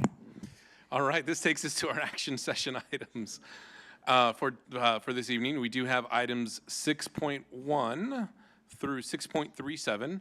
We do have one item that we'll have to pull for separate consideration, and that is item 6.3.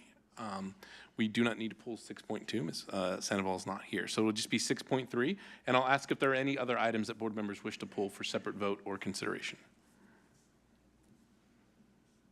All right, hearing none. Okay, so at this time, I'll entertain a motion to approve items 6.1 through items 6.37 with the exception of items 6.3. I'll move. Great, got a motion from Board Member Fuentes, a second from Board Member Haro. Any comments or questions? Hearing none, all those in favor say aye. Aye. Any opposed? Any abstentions? Hearing none, so ordered. All right, item 6.3. Is there a motion to approve item 6.3? I'll move. Great. Have a motion by Board Member Fuentes, a second by Board Member Haro. Any questions or comments? Hearing none, I'll call for the vote. All those in favor say aye. Aye. Any opposed? Any abstentions? One abstention. All right, it is so ordered with one abstention for Board Member Thoreen Ojeda. Excellent. All right, this takes us to administrative reports, and I'll just ask if there are any questions with respect to items 7.1 or 7.2, our approved disbursements or Williams settlement visit report. No questions for staff? Okay. We do not have a facilities update today, so that takes us to our ACE update. All right, thank you. CSEA, I don't believe, no comment? All right, no report today. MAC. No presentation. ROP. Yeah. All right. Just have a few things I want to share, some exciting things for Colton and together with ROP. First of all, we have our Evening of Excellence coming up in May, and every year they do a contest between the high schools to design the cover. And this year, it was designed by a Virtual Enterprise 1 student at Bloomington High School who designed it. And they went to the school and presented him with his award, a copy of it framed, of his cover, and it was framed and a $100 check. So congratulations to our student from Bloomington High School. And I want to share some exciting stuff about some of the things our kids are doing. We had 16 Colton High School CNA students have their pinning ceremony on February 27th, so that's very exciting. We have Stephen Dominguez, who's a teacher over at Grand Terrace High School in graphic design. He presented a student workshop to a full house at the Educating for Careers conference, and it was very well received that they invited him to come back and present it again next year.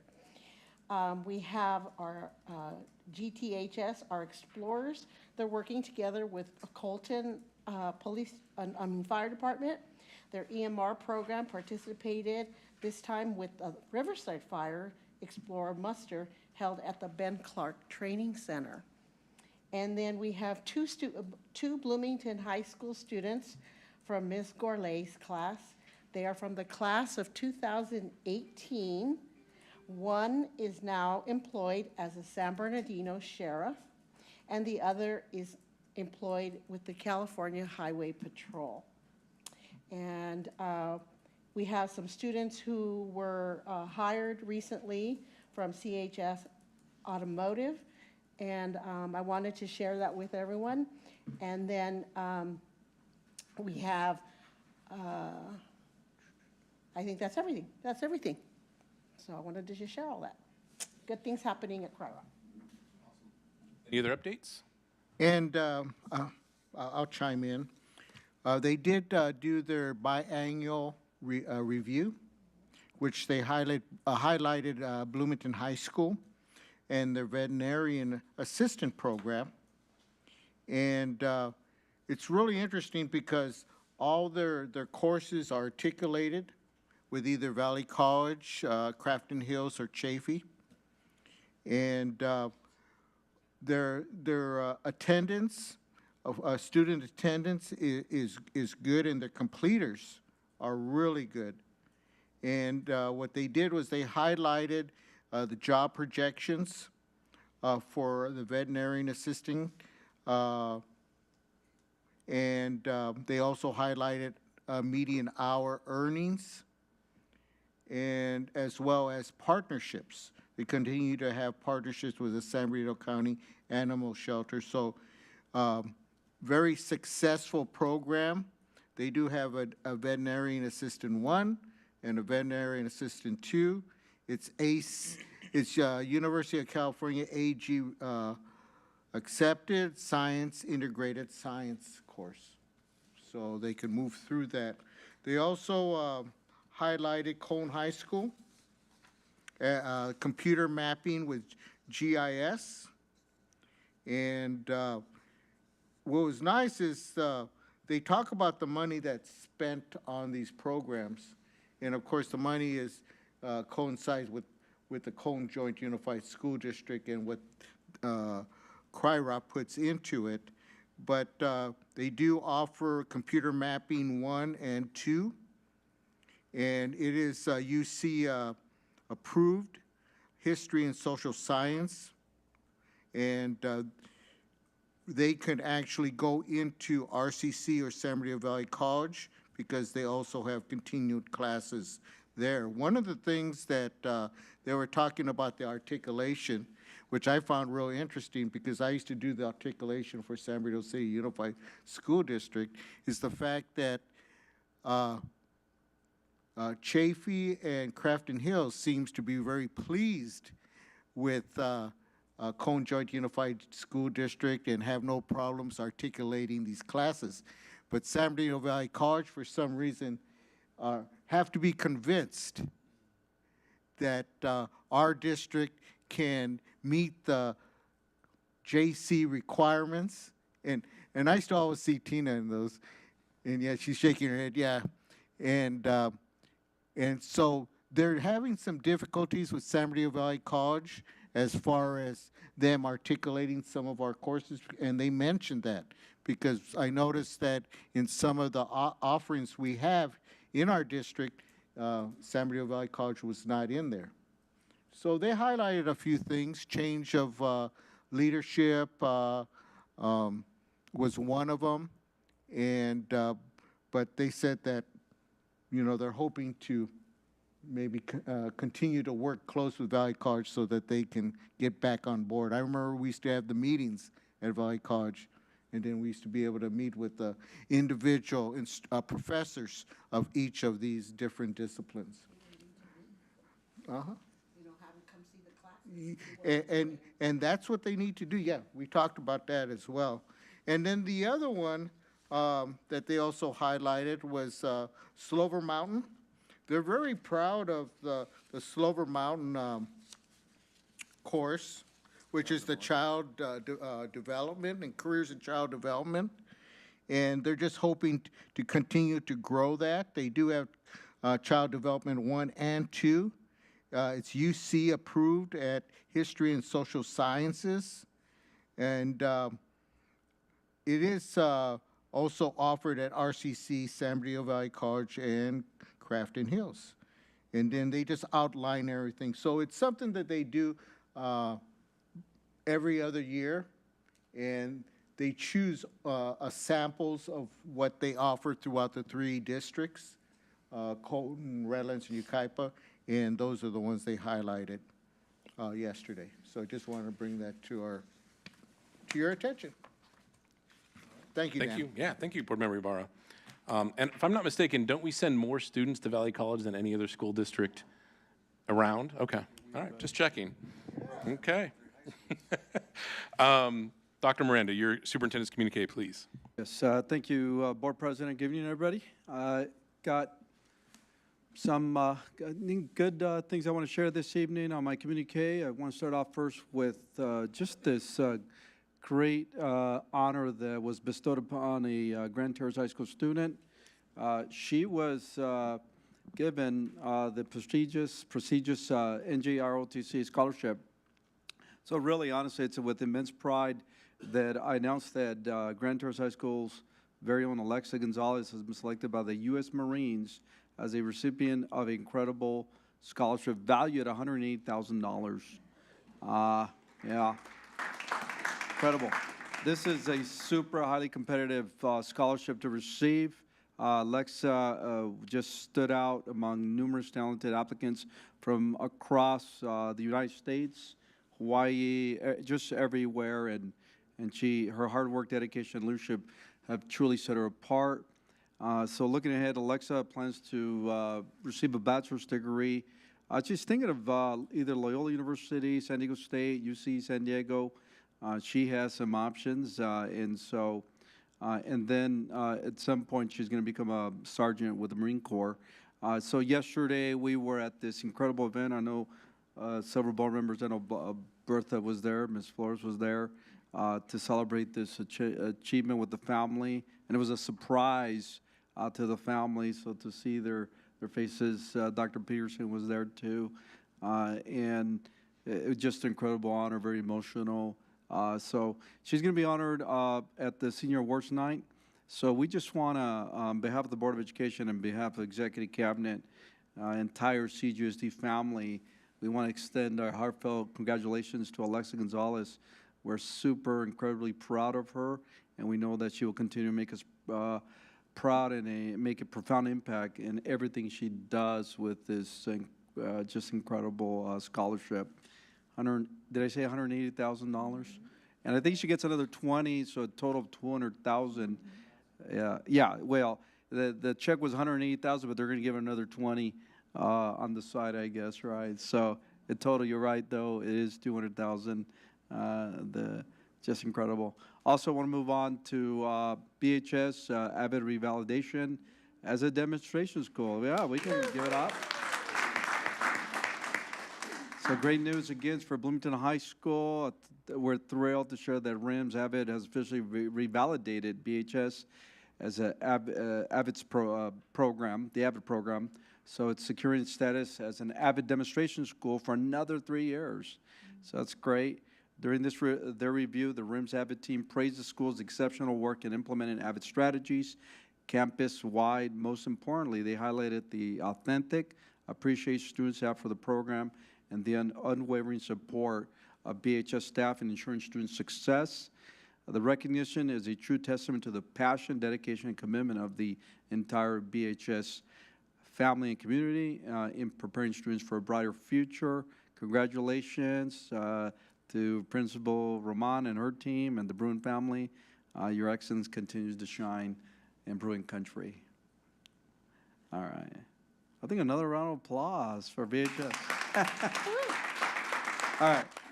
Look, and we are super excited for the Colton High School Culinary Arts Ribbon Cutting. It's going to be a night to remember for everybody. Again, just beyond excited like everybody else is, and to announce that next month we will be celebrating a major milestone the grand ribbon cutting for CHS Culinary Building. The date, mark your calendars, Tuesday, April 22nd. The board, you received already a calendar invite for that. 5 o'clock, Colton High School Culinary Building, obviously. This is more than a ribbon cutting, for sure. It's a celebration, opportunity, innovation, and student success.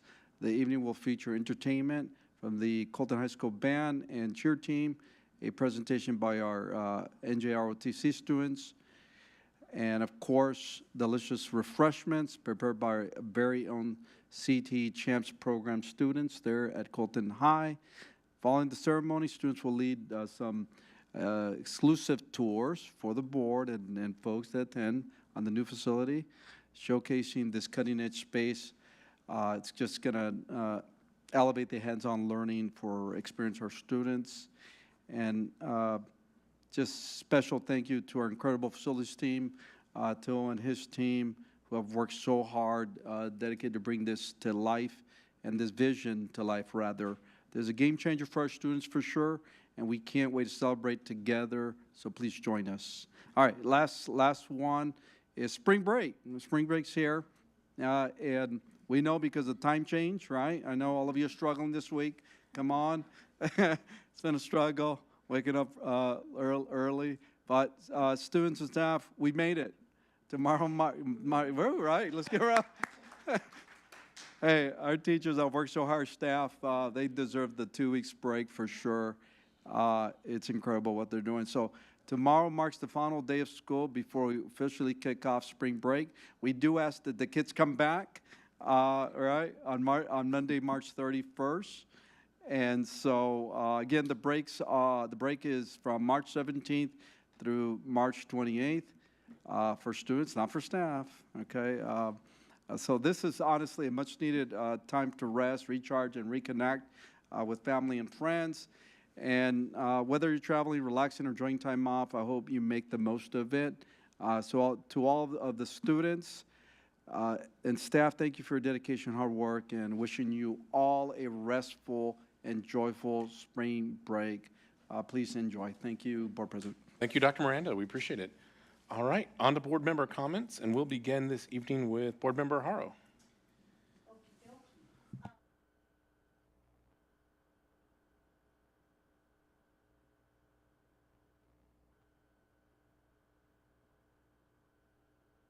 I want to talk about the district band festival that we had at Colton High School. I know Board Member Flores was there because his child was in the band. And, but I want to talk about what goes into that for our teachers, because it's much more than what you think. So the district band festival, this is like the 35th annual, I believe, or 36th annual band festival. And I'm just going to read what I wrote. It says, for our elementary band education team of 4 teachers, this meant coordinating nearly 500 kids from 18 schools, playing 2 songs each.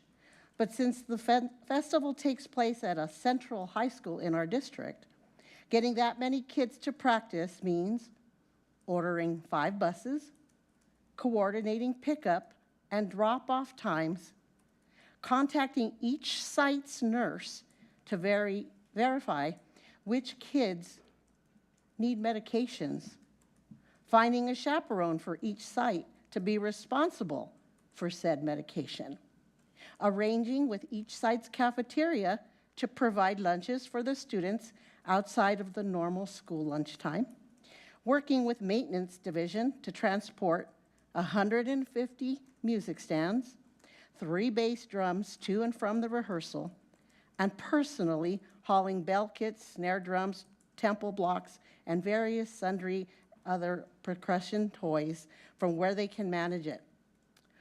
They arrive early to set up all the chairs and stands. They stay late to collapse and pack all the stands and percussion for the return trip. And they also coordinate with local businesses to get donations of needed extras. In this case, this year, it was extra baseball jerseys from the local from our 66ers. They played a baseball theme song, so they wanted to dress the part. Then the same elementary educators borrowed a district truck and hauled, among other things, lockers, stools, and mobile desks to all elementary sites. So our teachers do much more than just teach. And the district band festival kids don't just show up and start playing music. There's a lot more to it. And I really wanted to highlight just some of what they do to make that happen. And I know we all enjoy it, the parents all enjoy it, the kids really enjoyed it this year. Dr. Hyder, they really loved your baseball hitting skills. And and Ms. Peterson, she was our announcer. So I just want to say, you know, there's so much more when we look at different productions that are put on in our district, and I'm just highlighting this one, what actually goes on and what our teachers do to make sure that it's a great experience for our kids. So I wanted to just share that with you. The other thing I wanted to highlight is I do like to highlight when we have, I try to highlight our students that make us proud. All our students make us proud. But when we hear from past students in the district and what they're doing, it's really exciting. We have a former student. He was a graduate at Grand Terrace High School. And he is going to be working now. He got a job in Santa Barbara at UC Santa Barbara as the Director of Government Relations.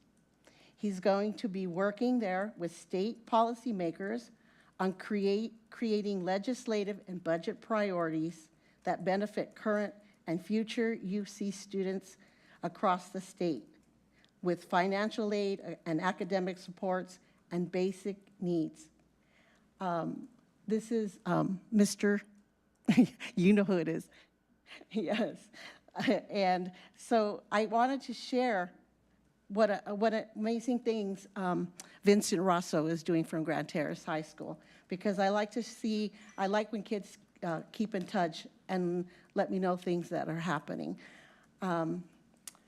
So my quote this evening, and before I forget, I want to just say thank you for everything all you do. I also want to wish you a wonderful, well-deserved spring break. And my quote this evening is, there is no greater reward than working from your heart and making a difference in the world. Every one of you makes a difference in the life of our students. So thank you very much and have a wonderful spring break. Member Fuentes. Thank you, Board President. Just wanted to share a couple of things I had the opportunity to do. So we talked about the band festival. That was phenomenal. If you've never been there, you need to go.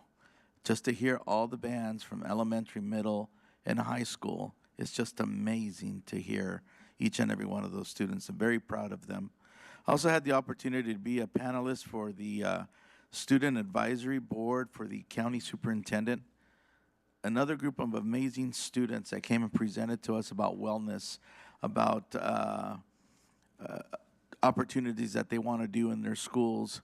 And just amazing. They had done it, I think, 4 days. So the day I went was, I think, the third day. And I didn't get an opportunity to see some of our CJUSD students, but I did get to see students from Montclair, Ontario, the Upland area. And amazing students, very, very amazing. They did just a great job presenting. So I had the honor to be part of that. Also, excuse me, we had the Wellness and Health Fair yesterday at Joe Baca Middle School, and I want to take my hat off to Mary Duplay for doing just an awesome job with her team. I've always had the opportunity to DJ that event and be there. I think the past 5 years I've done it. And just to see the resources, the opportunity, the information that's available for our staff, you know, all, medical from dental to how to save money, how to exercise, how to get a massage. There's somebody that was giving massages there too. We had a group of young kids that were doing some karate. And then we had the band students do a performance, two songs. They performed 2 songs. Did such an awesome job. So very proud of the health fair that's always put on with our district. And just to end, I want to thank our law enforcement and public safety. Today is that day for them. It's Law Enforcement and Public Safety Day. To all my brothers and sisters out there that are keeping our streets safe, that are keeping our homes safe, and to our CJUSD director, managers, officers, patrol, please, if you see them, thank them because they keep our students safe, they keep our buildings safe, they keep us safe while we're at work. And I just want to thank you for the hard work that you do every day. I know it's not easy sometimes having to deal with hundreds of different characters. I've done it, and I know what it is, but I still love them. It doesn't matter who they are, but I still love these kids. And again, thank you to our law enforcement, public safety, and to the CJUSD safety. Thank you, guys. God bless you. And have a great spring break. Enjoy it. Go get that favorite beverage that you like. We'll see ya. Bye-bye. Thank you, Board Member Fuentes. Board Member Bertha Flores. No comment, just happy spring break. Board Member Thorian Ojeda. Thank you. I was able to attend the Senior Inspiration at Grand Charles High School this year, and I've been there before, and I tell you, each time I go, I know it's going to be a very tearful night because it really touches your heart. When you see the kids, just parents celebrating their graduation year with their children, and it's just a wonderful family night. It's fun, it's serious, it's probably the best thing I've ever seen in high schools throughout my life. To see the impact that school really has had on the kids and to hear their future goals and what they plan to do. And it's just a really wonderful time to celebrate with the people in our community. The very end, when children, they have a picture of each of the children and they write a thank you to their parents, and that just touches the heart at the very deepest level. And so I thank them for doing that, and I hope that we can try to cultivate that in all aspects of our district, because I think that's probably the most memorable thing I have from my grandsons when he was with me, and I saw that. I also was able to go only to one school this year. Unfortunately, due to personal issues, I have not been able to get out to schools as much lately. But I got to go to Read Across America. Favorite thing as a principal was when I could go and read to kids. And it was just so much fun. And the young girl who took me from the office to the kid library, it was such an important job, and she did a fabulous, he took that so responsibly, and it was just fun to be back at a school to see children who are just celebrating themselves and what they can do. And the kids were wonderful, and I could read to them, and they laughed, and we were just having so much fun. And again, to see children in a learning environment having fun and learning at the same time, it's just, there's nothing better. So I thank you for that. And I thank teachers for making those opportunities possible, and the schools. I really think being in education is the very best profession anyone could have. I imagine everyone here feels the same way. I know there are days that you wonder, but it's just, I thank you from the bottom of my heart for all that you do for our kids. I have 2 children and my grandchildren who went to this district, and it was amazing for them. And they've done very well in their careers. One of them couldn't leave Colton, she's still here. But I'm very, very proud of this district, and I'm proud of each and every one of you that have made it what it is. So thank you, and have a wonderful vacation. You more than deserve it. And spend time with your family and have those special moments, because they don't always last all that long. So once they go and they fly away, they still come back, but it's different. So truly enjoy yourself. Thank you. Board Member Ibarra. Thank you, Dan. I want to begin with last board meeting, CSEA brought a concern having to do with transportation to the board, and I just want to thank the administration for getting information back. I wanted to see what was the position of our administration relative to that issue, and I appreciate the write-up and the information that you shared, and I just wanted to make sure I got back to you since I requested that information, and let you know I do read them. So that's the joke part. Okay. Also want to take this opportunity to thank Ms. Maestras, Cami, and Grand Terrace High School for the wonderful job they did with Ingrid's Musterman's, let's say, ceremony of life. And they did an excellent job. In some cases, you know, when you go to those type of events, you see a lot of people who you hadn't seen in a while. It always seems like you're catching up with a lot of people. Chris Marin was one of them that sat behind me, and you know, I knew Chris Marin for years and worked with her when she was president of ACE and et cetera. And so it's always nice to see that. But the ceremony was excellent. I think Ingrid would have been proud of the fact that we as a district got together and put that together. So frankly, if you get opportunity, you know, let Mrs. Maestras know that I appreciate it, and I'm sure we do, all of us do, for the wonderful job she did there. I did get an opportunity to go read at Wilson, and I just want to thank the staff at Wilson for the great reception that they gave me and my wife, Susan. You know, not only did they announce us, but they had the Cone High School cheerleaders and mascot there, and they got to dance around me and so forth. So it was a little bit more than I expect when you go to read, but that was pretty cool. So just want to say that, and to the teachers and the students who did an excellent job of paying attention and listening to the stories.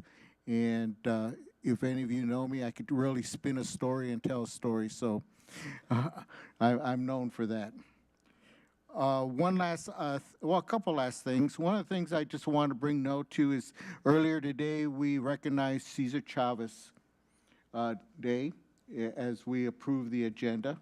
And I just want everybody to remember the hard work that Cesar Chavez put in working with the immigrants that came to our country and helping them get a better way of life. And how important that is to our history. And if you haven't heard my story about Cesar Chavez, I got to meet Cesar Chavez when I was 5 years old. Him and my grandfather used to play harmonicas together on my grandfather's porch. Later on to find out that my grandfather led the great boycott in San Bernardino for him. So I learned that as I got older, but that's why I just wanted to bring it up, because I think the history of what he accomplished for many, you know, needs to be noted. And with that, spring break. I think that's something puts a smile on everybody's face here in every other school district, and we look forward to it, and I just enjoy. You know, we heard a student say, well, I'm going to sleep throughout the whole spring break. Well, it's nice not to have to get up, be on the clock, you know, take your time. You know, I think as we get older, we cherish that a little bit more. You know, turn on the TV, get your coffee, and you don't have to worry about being somewhere right away. So with that, enjoy, and thank you, Dan. Thank you, Board Member Ibarra. I appreciate that. I don't have any comments or report tonight, but I just want to give a quick shout out to a former member of our CJUSD family. through the Colton Police Department. Some of you may remember Officer Rich Randolph, who was our longtime SRO here, awesome guy, who really sparked, I'll say, the SRO 2.0 program. He brought it back to life here at Colton Joint Unified. So he left a little while back, the Colton Police Department, to go be the chief of police at Cuesta College up north. A small college district, but he learned a lot, did a lot, in fact, did so well. He's coming back to the Inland Empire and will be sworn in next week as the chief of police of the Fontana School Police Department. So they're having a swearing-in ceremony. I'll share that with Joanne to share out to the board and anybody that'd like to attend. But he's coming back and very excited to be back in the Inland Empire working with our students and our community. So shout out to Rich Randolph. All right, we'll go ahead and go into closed session. Thank you.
will call to order. Open session here. Just a couple of items to report out from closed session. Let me make sure I've got my notes here. All right, item 11.1, student discipline and revocation. There were 4 student discipline items presented in closed session. Is there a motion to uphold the expulsion orders as presented? So moved. I'll second. All right, have a motion by Board Member Thorian Ojeda and a second by Board Member Fuentes. All those in favor, say aye. Any opposed? Any abstentions? Hearing none, it is so ordered. And we will, the board just approved to uphold the expulsion orders as presented for students number 1071807, 1079581, 1045339, and student number 1046038. Excellent. All right. And then item 11.2, this was our personnel public employee appointment discipline dismissal release item. On a motion by Board Member Bertha Flores and seconded by Board Member Fuentes, the board approved the appointments, dismissals, and discipline release as presented on the agenda. And again, that was a unanimous vote with Board Member Bernice Sandoval absent. And that is all that we have. So I will go ahead and adjourn this meeting. Everybody get home safe.